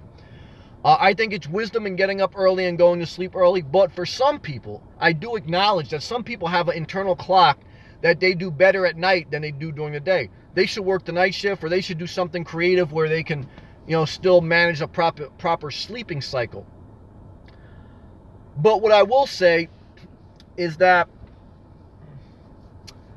just know yourself. Know what type of person you are, what environment you work best at. Do you work better at night or do you work better during the day? And be efficient with your time. But it is different for everyone. It is. Renee, better video tubes. Really? Laugh out loud. There are better things to dream about. Well, you could, but I'm not mad at him if he's got a shoe fetish. Better video tubes. Just kidding. But crazy dreams have been dreamed. There's nothing wrong with that. Dream about what you want. As long as you don't have a dream about killing somebody, I'm not mad at anybody. As long as it's a positive, non-hurting thing, I ain't mad at that. Men Going Their Own Way says, school is antiquated. Well, yeah, I agree with that. And I believe antiquated, I don't want to misunderstand that. I've heard that term, I know. But what does antiquated mean? Men going their own way. To me, antiquated means inefficient, cumbersome, bothersome, not effective, one size fits all for a very unique life. I mean, right? We just said it that, better video tubes may do better at being a night owl. I do better at being an early bird, person who wakes up early. So the school system is structured that everyone's the same. You get the same test, standardized test. You're in the same classroom. You're given the same time, and I think that's a little bit of a disservice. Now, to be fair to governments and to entities that run public school systems, we're better off as a society on having those school systems being educated than not, because we just are on average. The problem is not everyone is on average. There's exceptions in between, and so we have to be mindful of that. And at this technology era, the current school platform is totally antiquated. Now, I define that now also, which I think is the real definition, is outdated. Outdated. Antiquated means outdated. At least now I think I got it. So the school system now with like regular desks and whiteboards, I mean, that's dumb. We should, school should be a YouTube live feed. What's the only reason they still keep school buildings? It's because it's daycare. Schools are just daycare so both parents can work and have, their taxes pay for school in most cases. So I don't know. But yeah, thank you. I think antiquated means outdated, now that I'm thinking about that. But let me go. I think you may have answered it. Renee, as I get rid of things, I feel light as air. I agree with that. No storage units. Amen. Just what I can fit in my car. That's wisdom. Yeah, that's wisdom. Light. The simpler you live, the lighter you live. Simpler your relationships, the lighter. The simpler, the less things, the lighter, etc. Hey, Linda says, I miss the snow. Linda, you can come up here and take as much as you want back to Florida with you, because it's snowing. There's plows out there. It looks pretty, but it's not fun. It's not well, it looks pretty, but it's better to watch. Leave that shit for a Hallmark movie and cuddled up under your blanket, because for me, but I can't say this for everyone, because StarPack likes the cold weather too. It looks pretty, but it's shit. I'd rather it be hot, but everyone's different. Everyone's different. Jesus, do you miss watching TV? No, at all. I hate TV. I recommend that even if you have a house that you should cancel TV, nothing good on it. So YouTube, at least I could pick what I could watch. There's some regular people, there's some commercial stuff. I don't miss TV at all. Even when I had a house the last year, I canceled it. I don't miss that at all. Lindo says InfoWars. Yeah, InfoWars is a YouTube channel with a guy, Alex Jones, who claims to be like a truth speaker, and some things he speaks on is not non-conventional. He's really like a conservative, but also libertarian type mind, a political mind. The problem with him is he tells you that he's telling you a bunch of truth, and then what he does is he sells you a vitamin pill that will make you younger. You understand what I'm saying? Like, he's pumping you up like he's saving your life, that he's telling you some revolutionary shit. Meanwhile, he's making millions off you by selling you like this vitamin. Meanwhile, he gets a divorce and his wife claims he's an abusive man. But, he's like liberating you from all this repressive government. But yeah, he represses his wife. He gets in a nasty divorce, and then he's not giving you like free information. He's selling you, like a blue pill, like you're in the Matrix. It's like vitamin water, and people buy into his hype because he's very wild and passionate. I think he's a con artist. I think he may say some good things, but I think his show, just like Rush Limbaugh's show, is very misleading. They may say some things right, but Rush Limbaugh was a drug addict, who abused prescription pills. These people talk a good game, just like Bill O'Reilly talked a good game, molested women. I mean, talk crazy to them. Not molested them, but he talked crazy to them. So everybody does it. Liberals do it too. But that's what I'm saying. Like, don't buy into anyone is like dropping some real knowledge on you. They're not. Everybody's got a hidden agenda. Especially if they're selling you something. It's really suspect to me. Those are just my thoughts. But do whatever you want. Linda. Common Core was to dumb down children. Look it up. Well, I don't know Common Core. That may be some type of school system. And no, I do agree that there's some wisdom in saying that different programs, whether it's government run or whether it's whatever, they dumb down people. So I'm not, again, I can disagree with somebody and say that they may have some rightness to what they're saying. So we can agree in that area. And that's where I think we find common ground as humanity, as being fair-minded. I have my certain opinions, which we all do, so we're never going to see eye to eye 100%. But I do agree that there's some wisdom in some of the things that are, like, not government is not the answer. Private sector alone is not the answer. The answer is a balanced society that realizes you need a level of government regulation. You also need a level of private sector business, etc. And then you also need a level of family accountability, life that can never take place, that can never substitute for government. The problem is that's not reality. There's no perfect family. Many times most families are broken, so you need a society. There's no perfect government, because why? Because the government is run by regular people.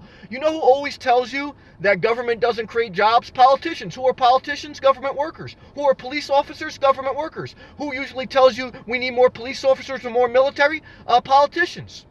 What are military and police officers? Government workers. So if you don't like teachers, if you don't like teacher unions, but you like police officers, you like military, you like government. You want more government. So, and when they say they're going to spend more money on the government, more money on the military, they don't mean they're going to give the military officers a pay increase. They mean they're going to give more corporations military defense contracts, and the regular military officer is going to get $30,000 a year and $10,000 a year bonus if he sells his soul for another 5 years. Now, I have a lot of friends in the military. So he's not selling his soul, or she's not selling her soul. But what I'm trying to say is, I know a lot of people that join the military strictly for the signing bonus. They lock you in for 5 years, and they basically pay you poverty rates. Now, you can get some good schooling, etc., etc.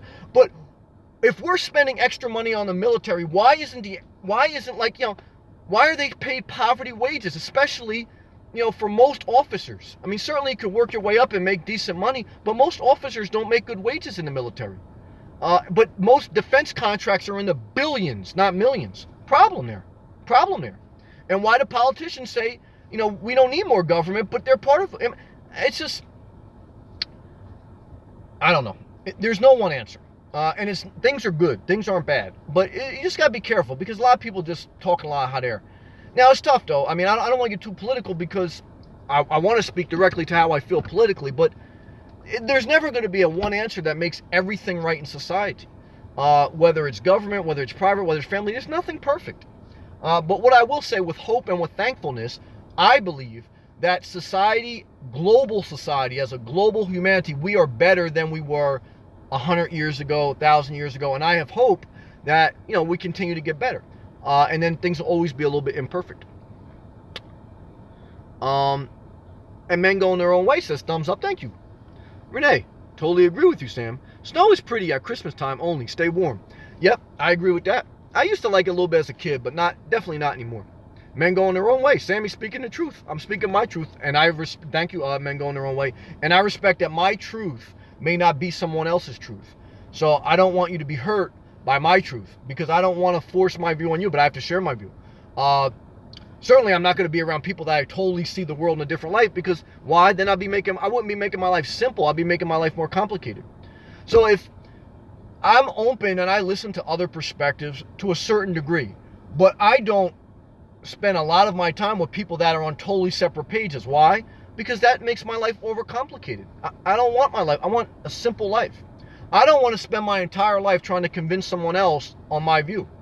I like a little bit of this person makes me think a different way.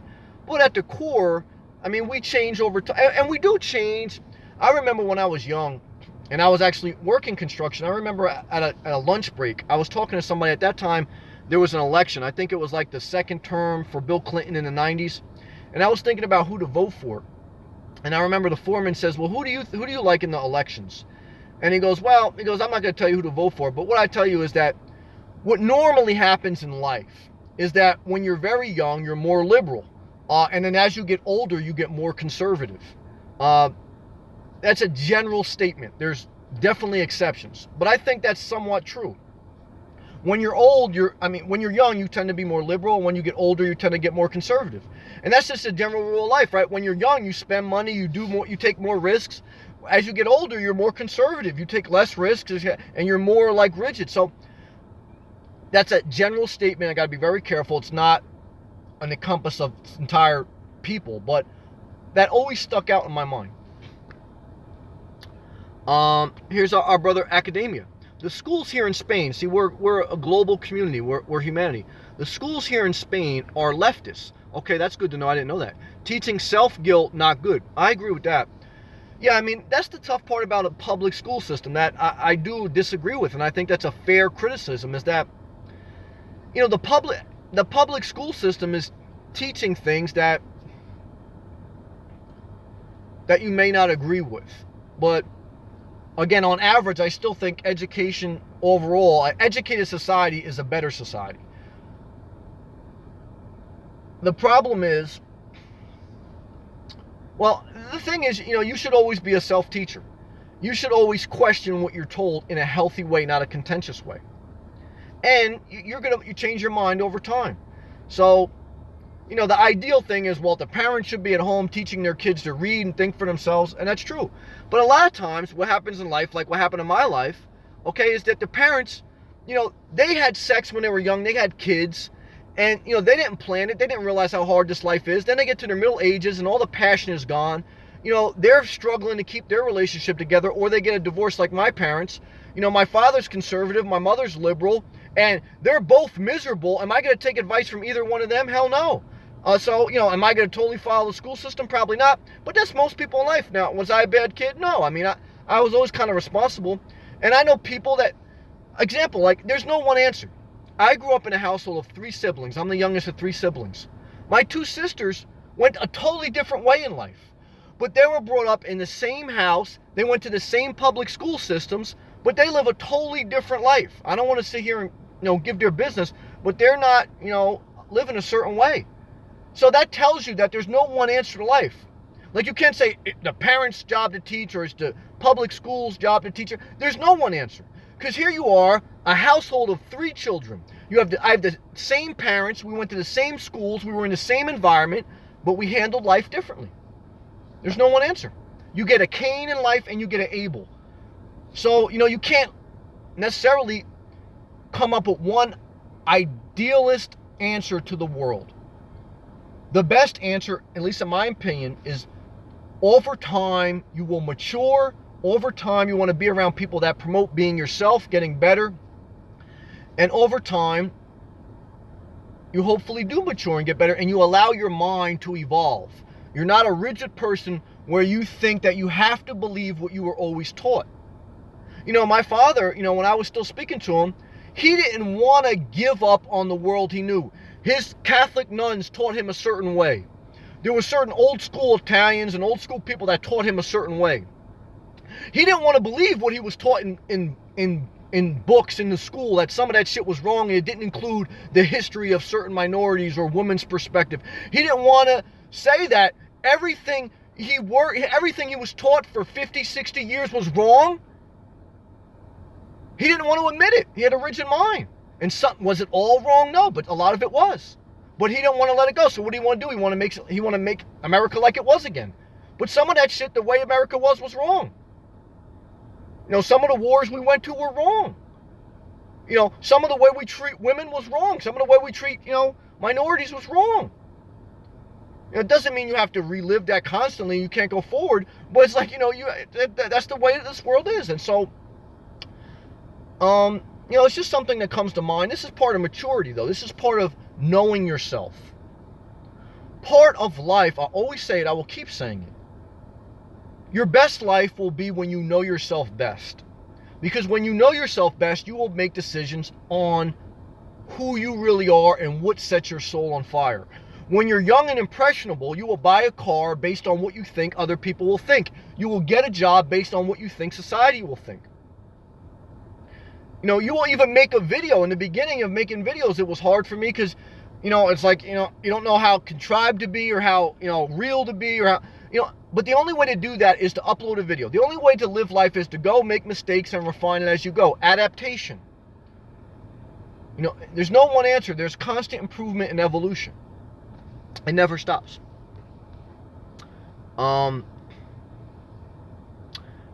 Academia. I read that. I'm sorry.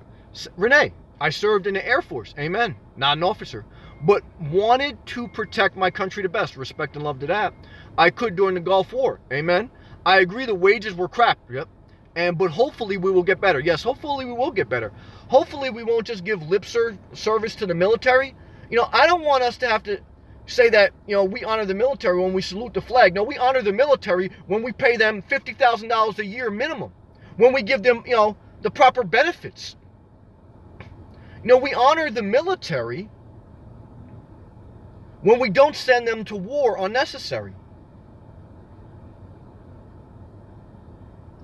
We honor people when we don't just give them lip service, but we create conditions and an environment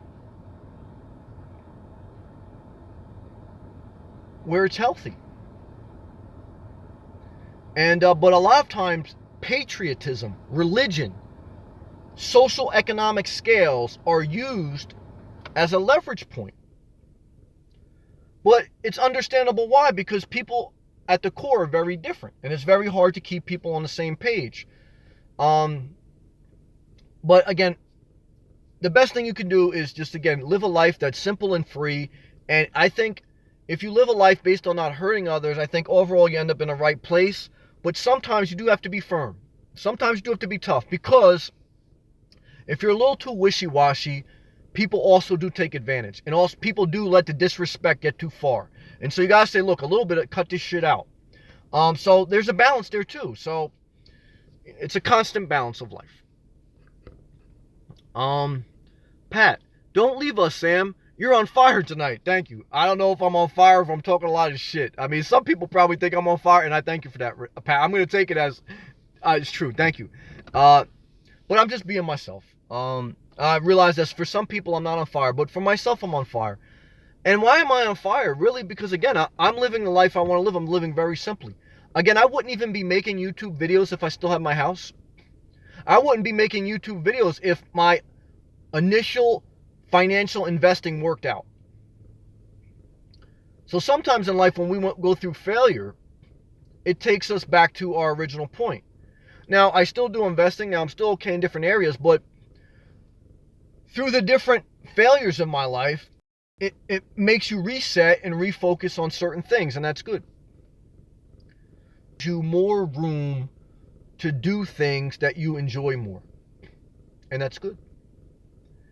And that's how it's benefited me, and that's why I'm content and happy. I'm not anxious, nervous, and upset. I mean, I could be in a house right now with my heat on. I got my heat on in my car, but I could be in my house right now, which I did for 15 years. Again, I have my own house for 15 years.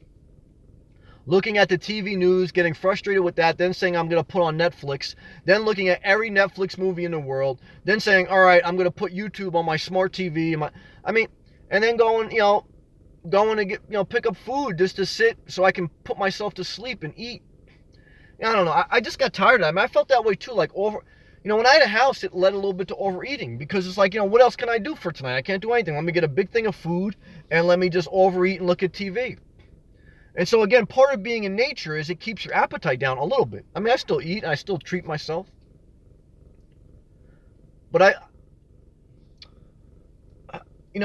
like that one brother, I think NDC asked me, and I'm not sure if I got that wrong, but, do I eat more when it's colder? Yes, and I also eat more when I have a house. That's been true for me. I live light in a car, in all ways of speaking.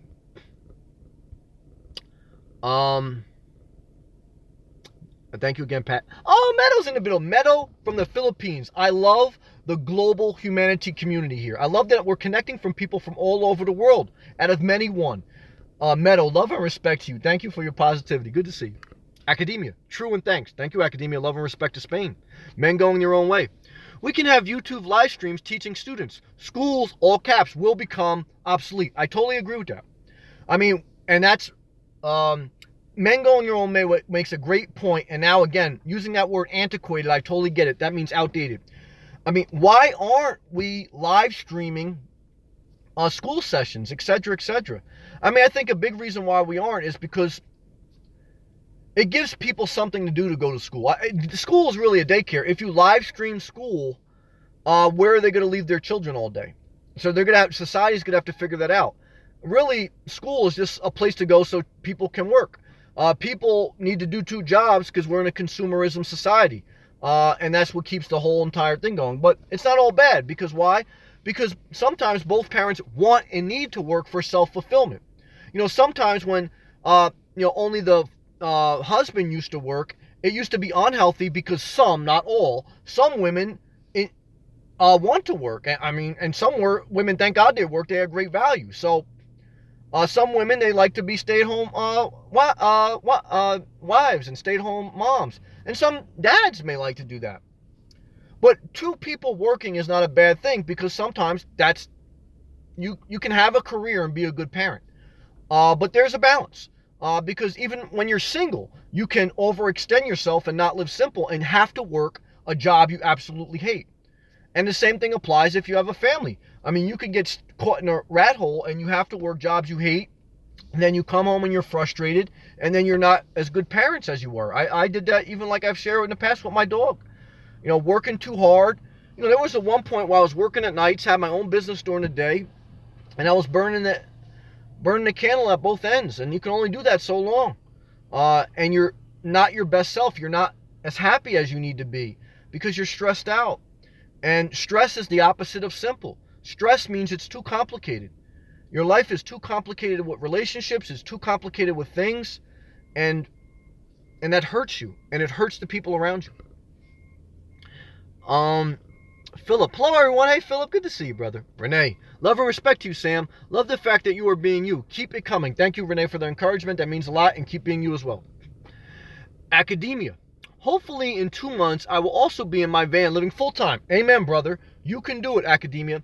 And I always say this. Look at this. If you are one of the people that are thinking about living full-time out of your car or van, it doesn't have to be, but why I like car or van living, especially in the beginning, is because if after a couple months of doing it, it doesn't stick, it doesn't work for you, you have to resell and you lose value in it because it depreciated.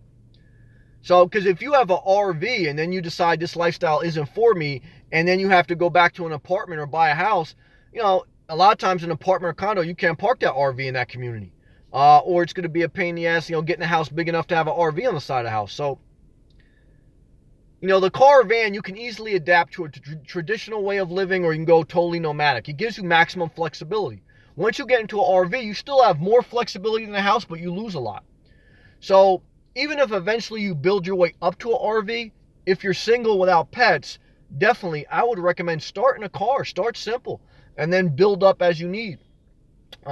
Everyone's different, but that's my opinion and that's my experience.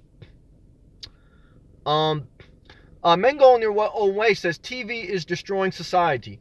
I have mixed feelings on that. I don't think it's destroying society. I mean, it's been around for a long time. A lot of credit to TV, because TV really was one of the reasons why Vietnam War stopped. It wasn't until people started seeing the video evidence of the damage of the Vietnam War, one of the reasons, and that put enough pressure on the government to say, look, we're losing all these people are dying for what? And if you didn't see that actual video, if you didn't have TV,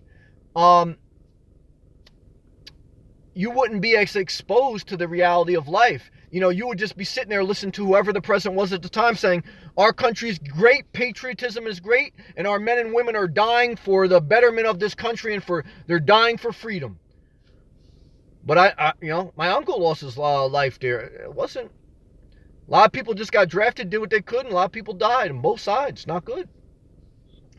So, and the other part is, now live streams, YouTube is the new TV. Is that a good thing? Yes, I think it is. Why? Look at this live feed. I mean, I'm not a big channel, but we got people from Spain, from England, from the Philippines. We are becoming more exposed to different cultures, different races, different religions, and we're knocking down the stereotypes. This is now like that new platform where you knock down stereotypes.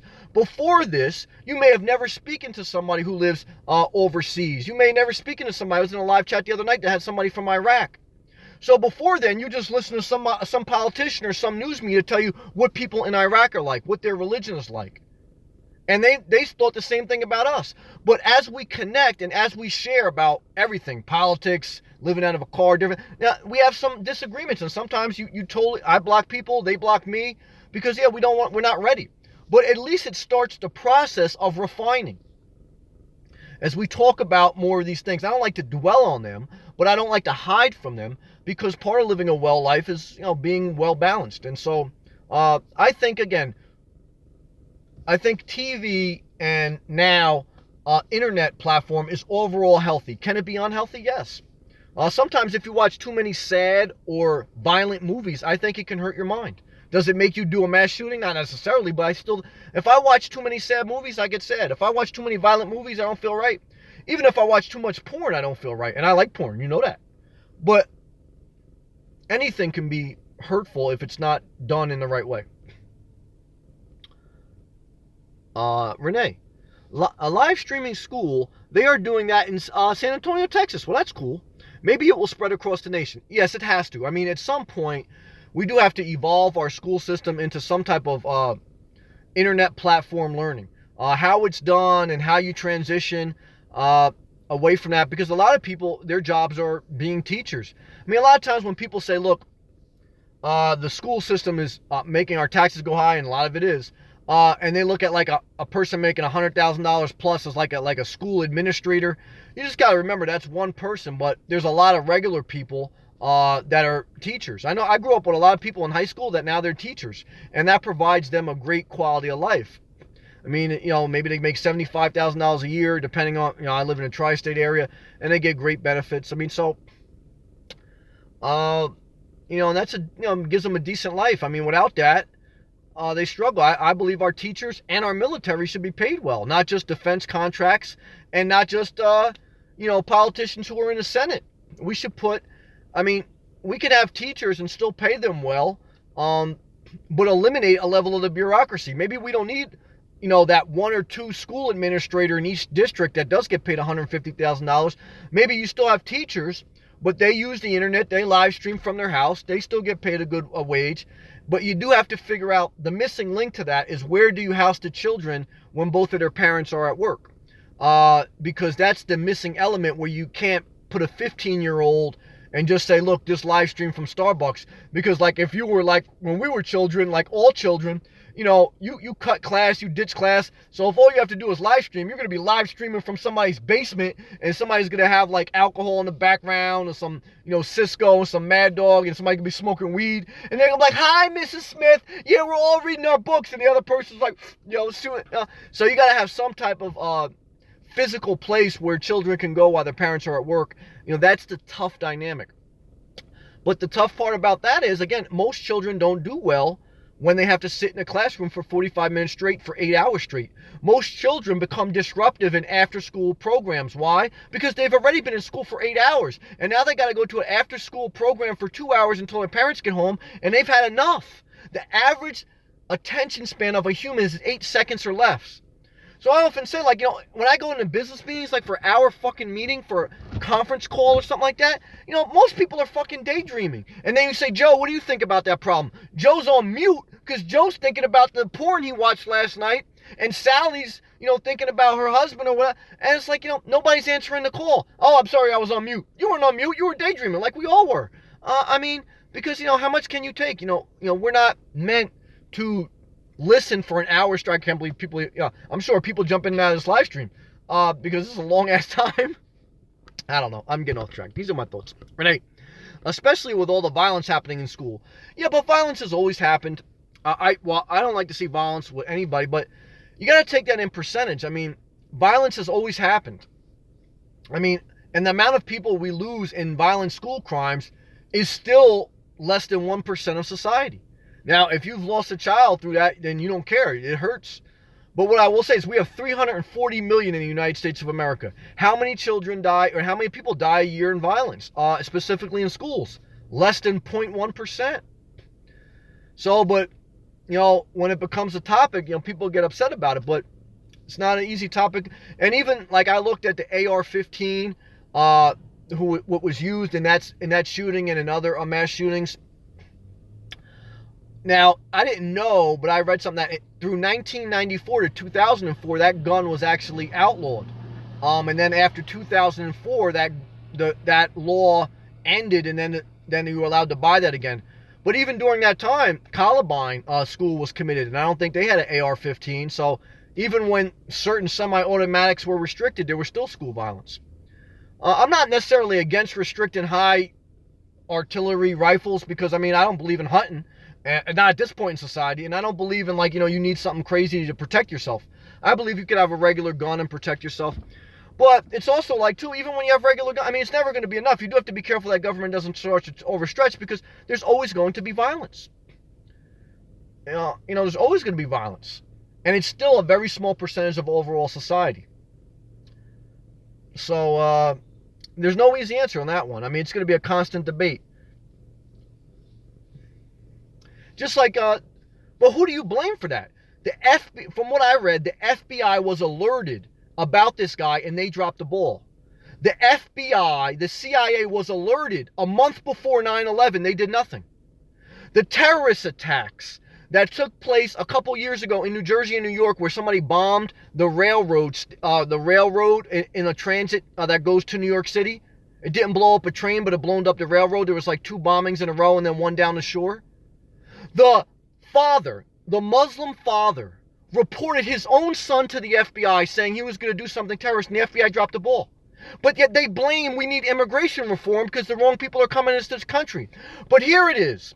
A Muslim immigrant reported his own son to the FBI. The FBI dropped the ball, and now they want to, ban certain people from this country. The FBI dropped the ball. The FBI dropped the ball in that terrorist case. The FBI dropped the ball in the 9/11 when the FBI and the CIA were alerted that something was going to happen, and the FBI dropped the ball in the school shooting when they were alerted that something was going to happen.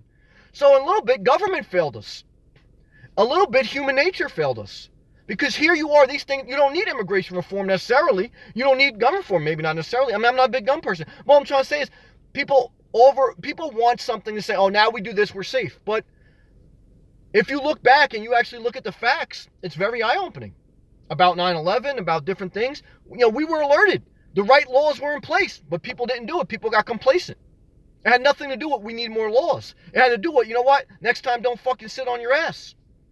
But you think about it, if you work for a company and something needs to get done, how many people sit on their ass until they have no other choice to do it? Most people. Same thing with government, same thing with corporations. Why? Because all governments and all corporations are people. They're humans. Most people will never clean their house and do what they need to do to sell their house to downsize. Why? Because, it's too overwhelming. They don't want to do anything. Really, if you really get fire under your ass, you have to live with urgency to get stuff done. Most people don't live with that urgency. That's my thoughts. Men going their own way. Teaching reality shows to children. Now we have internet. TV is like the school system. Yeah, I think overall, the Kardashians was a positive for society. Why do I say that? Because I think that the Brady Bunch was a harm to society. People will look at the Brady Bunch and other sitcoms in the 50s, 60s, and 70s where families were 100% perfect. And, hey, we're the Brady Bunch. We got, lady cooking the dinner. We got a husband that loves it. But the reality is most families are fighting like the Kardashians. The reality is most of, the people are insecure and they want plastic surgery. The reality is that's real life. With a level of commercialism, because they're using a lot of that shit to sell you stuff. But that's realer than the Brady Bunch. Kardashians are a better reflection of real life than the Brady Bunch. So I think that's a plus positive.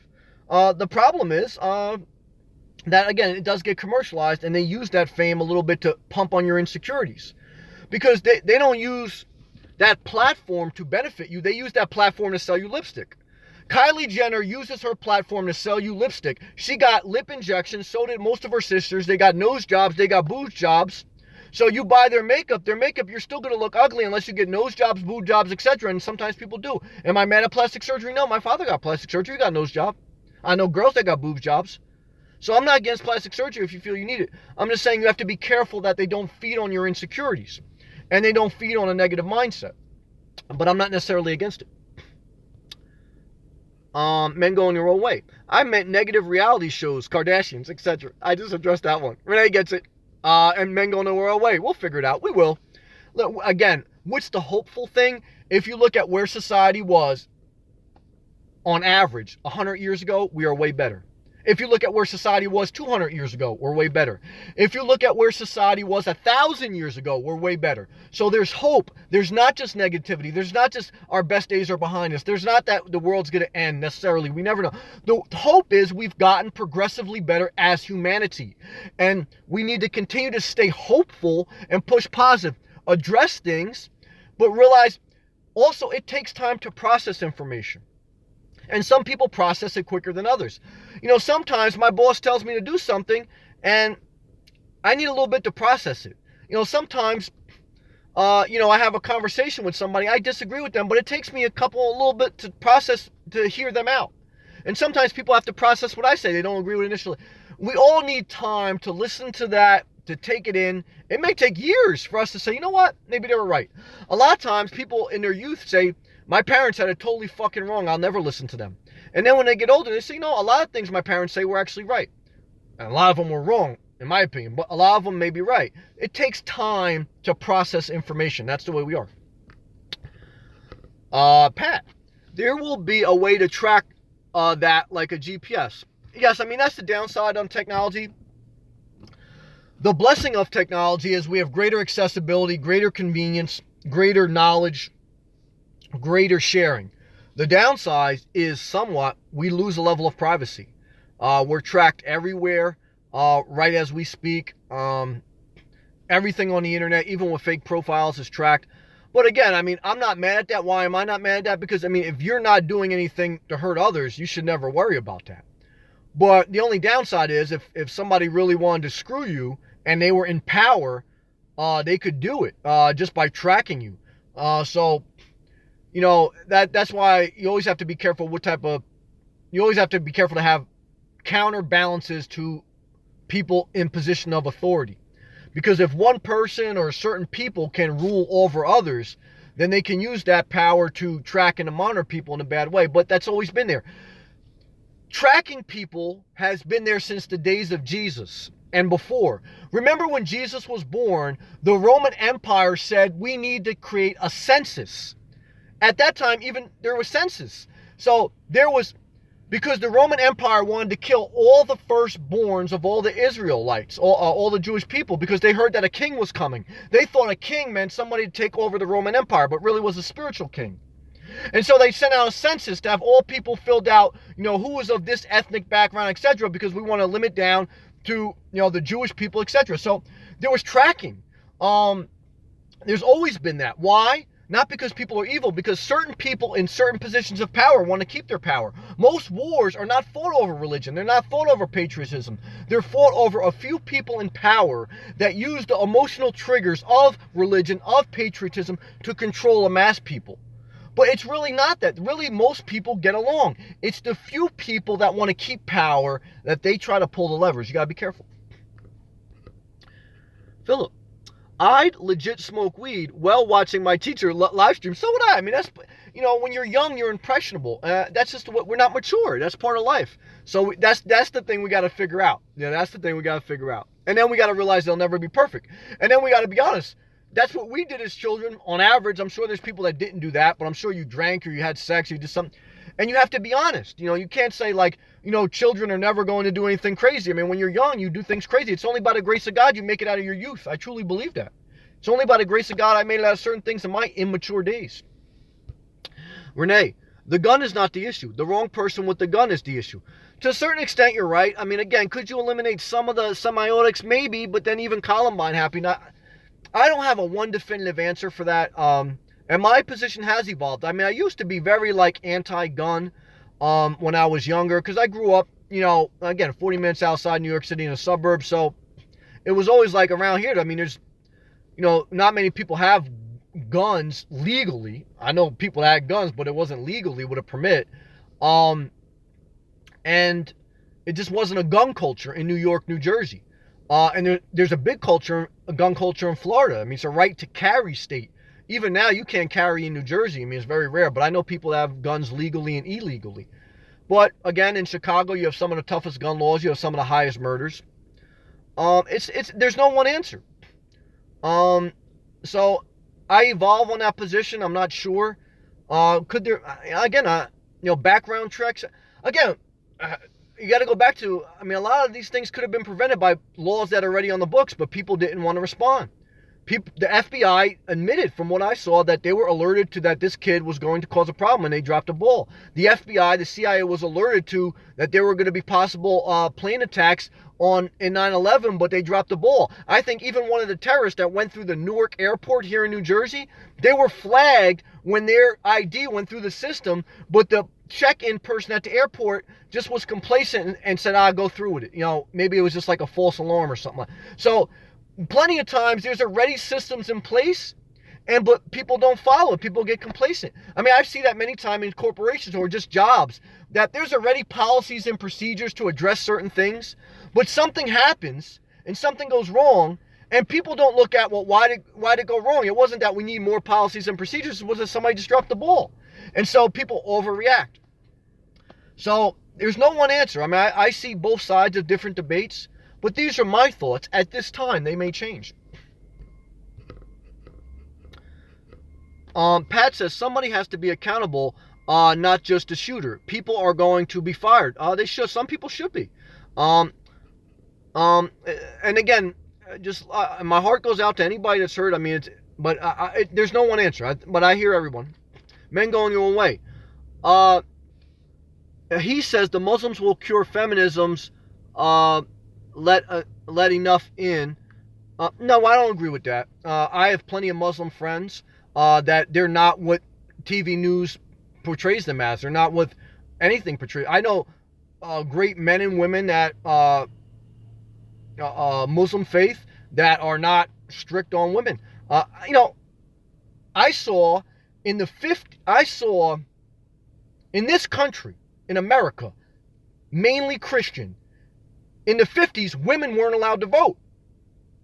So, I mean, who are we now? And there was slavery in a Christian country of America. So, who are we now that we've evolved a little bit to say now that we're high and mighty and blame all Muslims for all bad? I don't agree with that.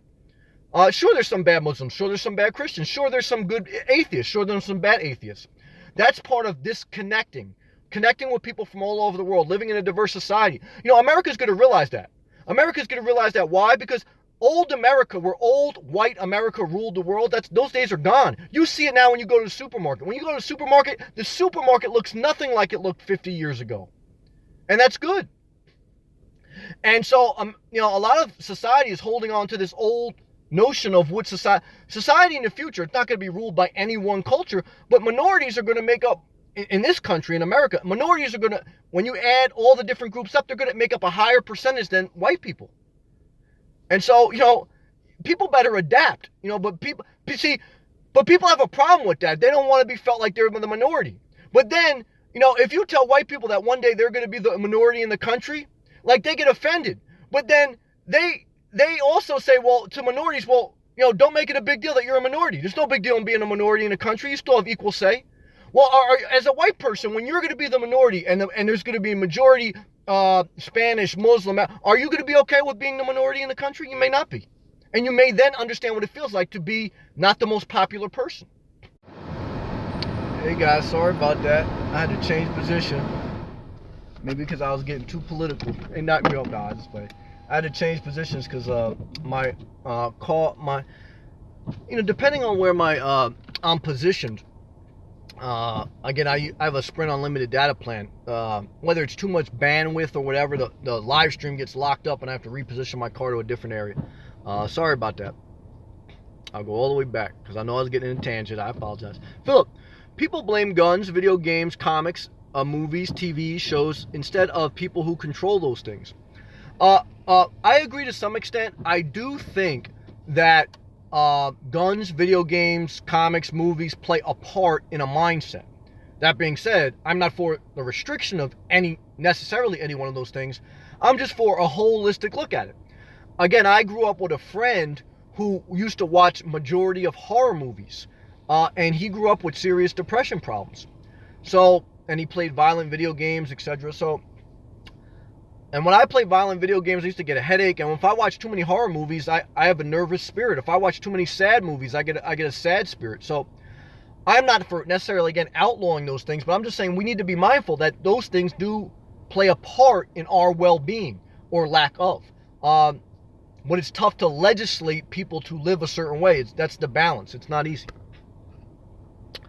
Philip, at Renee, at Patricia. Should I agree with both of you? Sailing John, great word, Sam. I live with urgency. Amen. Damn, I'm way behind the comments. Sailing John, I hope you're still in here. Renee, Sam, hydrate. Haven't seen you drinking water in a while. Yeah, I got too fired up. I'm sorry about that. Good job. You guys are right. You know I get in a tangent a little bit. I'm sorry about that. Patricia. Hey, Philip. Philip. Hey, Patricia. May West. I missed it again. Renee. Hey, May West. We're here. Pat. Sam. Renee. Someone must have parked too close to Sam.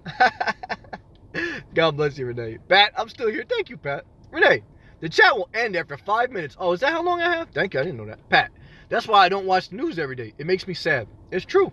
When I watch too much news, it definitely make me sad, angry, and then if I watch Marley and Me, where the dog died, that was a sad-ass movie. It made me cry. If I watch Bambi too much, it make me cry.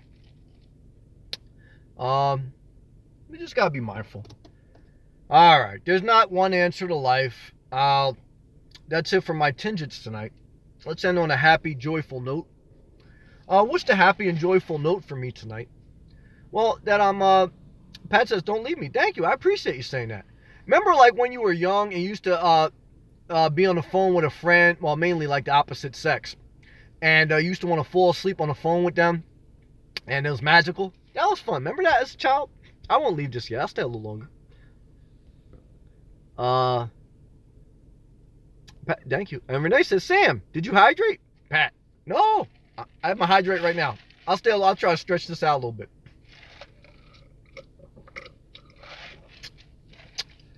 Yeah, but overall things are good. Overall things are good. Let's focus on the positive. If you have your health, praise the Lord. If you don't, I pray for you. I feel your pain. I just want to be thankful that we made it through another week.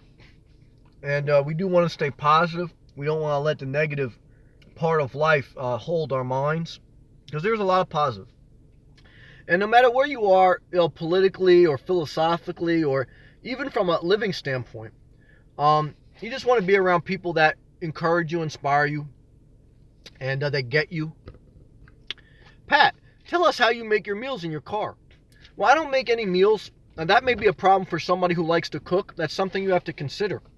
If you're a person that part of your passion in life is to cook, then you may need an RV. Or you would need like a camping setup where you have like one of those portable stoves that you can buy at Walmart with a propane gasser.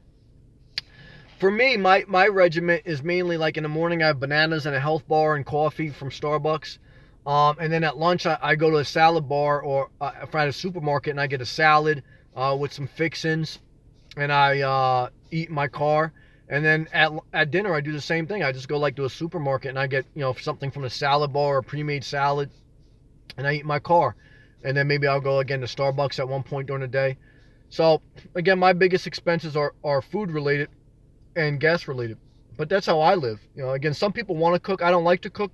I live a healthier life, by just eating off salad bars, etc., etc. When I cooked at the end of my journey in my thing, I would basically just do that. It would just be cheaper because I would buy a bunch of lettuce and a bunch of fruit and vegetables, and I make my own salad. And the only thing I would ever bake, especially at the end, was baked potatoes. In the beginning of me having a house, and when I was very overweight, I would cook a lot of things, make a lot of steaks, do a lot of barbecuing, etc., etc. But that evolved as my health journey evolved. Renee, amen. Stay focused on God, and your personal life will be better. That's true. I believe in a healthy spiritual life, however you want to define it. And again, even if you wanted to be atheist, I'm not mad at that. If you had still have a level of connection, though, with faith. I think that's important. And again, I do believe, doesn't matter what religion, to some extent. I agree with I disagree with different religious dogma. But even within my own faith, technically I would be considered Christian. But there are certainly Christians that I totally disagree with from a philosophy standpoint. Just like Jesus. He was Jewish, but he totally disagreed with certain people who were Jewish. So, you know, again, you have to define it for yourself, and you have to always live with the theme of as long as what you're not doing is not hurting anyone, then praise the Lord. Pat says that's me. Pat says I love to cook. Well, and that's key, knowing yourself. So again, knowing yourself is the key to all decisions. So if you know yourself, you want to find but you can get a van and you can put like a little cooker in there. You know, I remember watching Nomadic Fanatic. He had a van that he lived out of for a while. He had a stove in there. There was a van out on eBay for Facebook, and it was a person, I think in Pennsylvania, selling a very small Class B. I don't know, it was like a 1998, 96. Had like 200,000 miles, but it was like $8,000. It had a little stove in there. Now, I don't know how reliable that thing is, but there's different vans that have stoves and stuff that you can either put in there or they come with them in there. So it's all possible. Again, if you want something, you'll make it work. You'll figure out how to make it work for you, and you'll prioritize what matters to you. I prioritize my car living situation based on, at this time in my life, my main priority and passion is to be outdoors as much as possible, specifically in the warmer weather. So I don't really have it set up for any type of like, staying in my car for a long period of time and watching TV, because that's just not how I'm living. But it's all relative to who you are.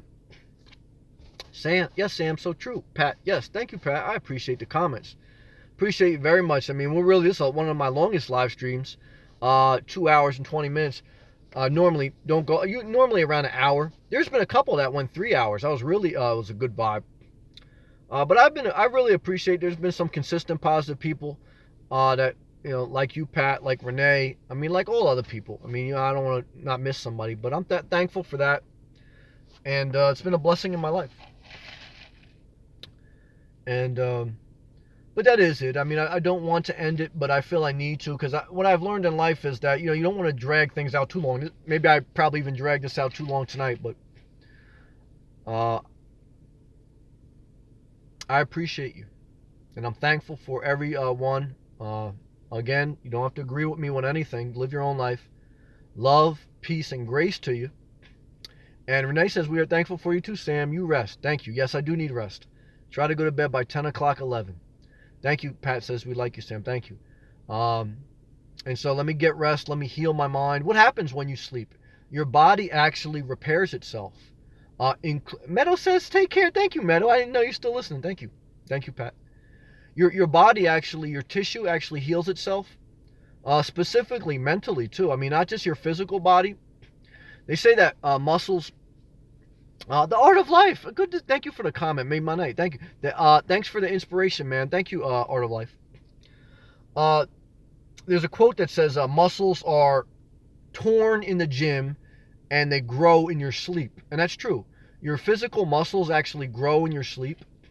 And also your mental, your mind, your brain actually heals itself during the nighttime and during like the period of your deepest sleep. I think they call it the REM cycle, something to that nature. It's usually, if you sleep on an average person, it's usually like 3 a.m. to 5 a.m. That's when you're in your deepest sleep, and that's when your mind, your brain heals itself the most.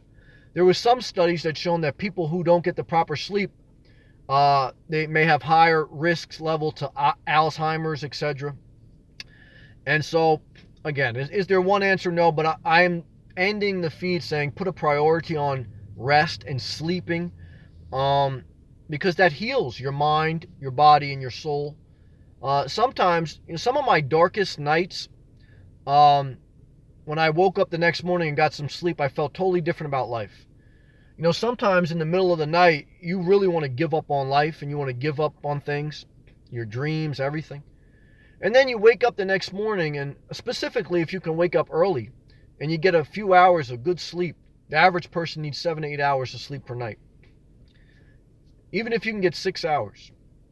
You wake up the next morning, and if you can wake up early, you feel different about life. You feel a little bit more encouraged. There's a scripture that says, weeping may endure for a night, but joy comes in the morning. And I leave on that note. Joy comes in the morning. I pray it does for you. Go in peace.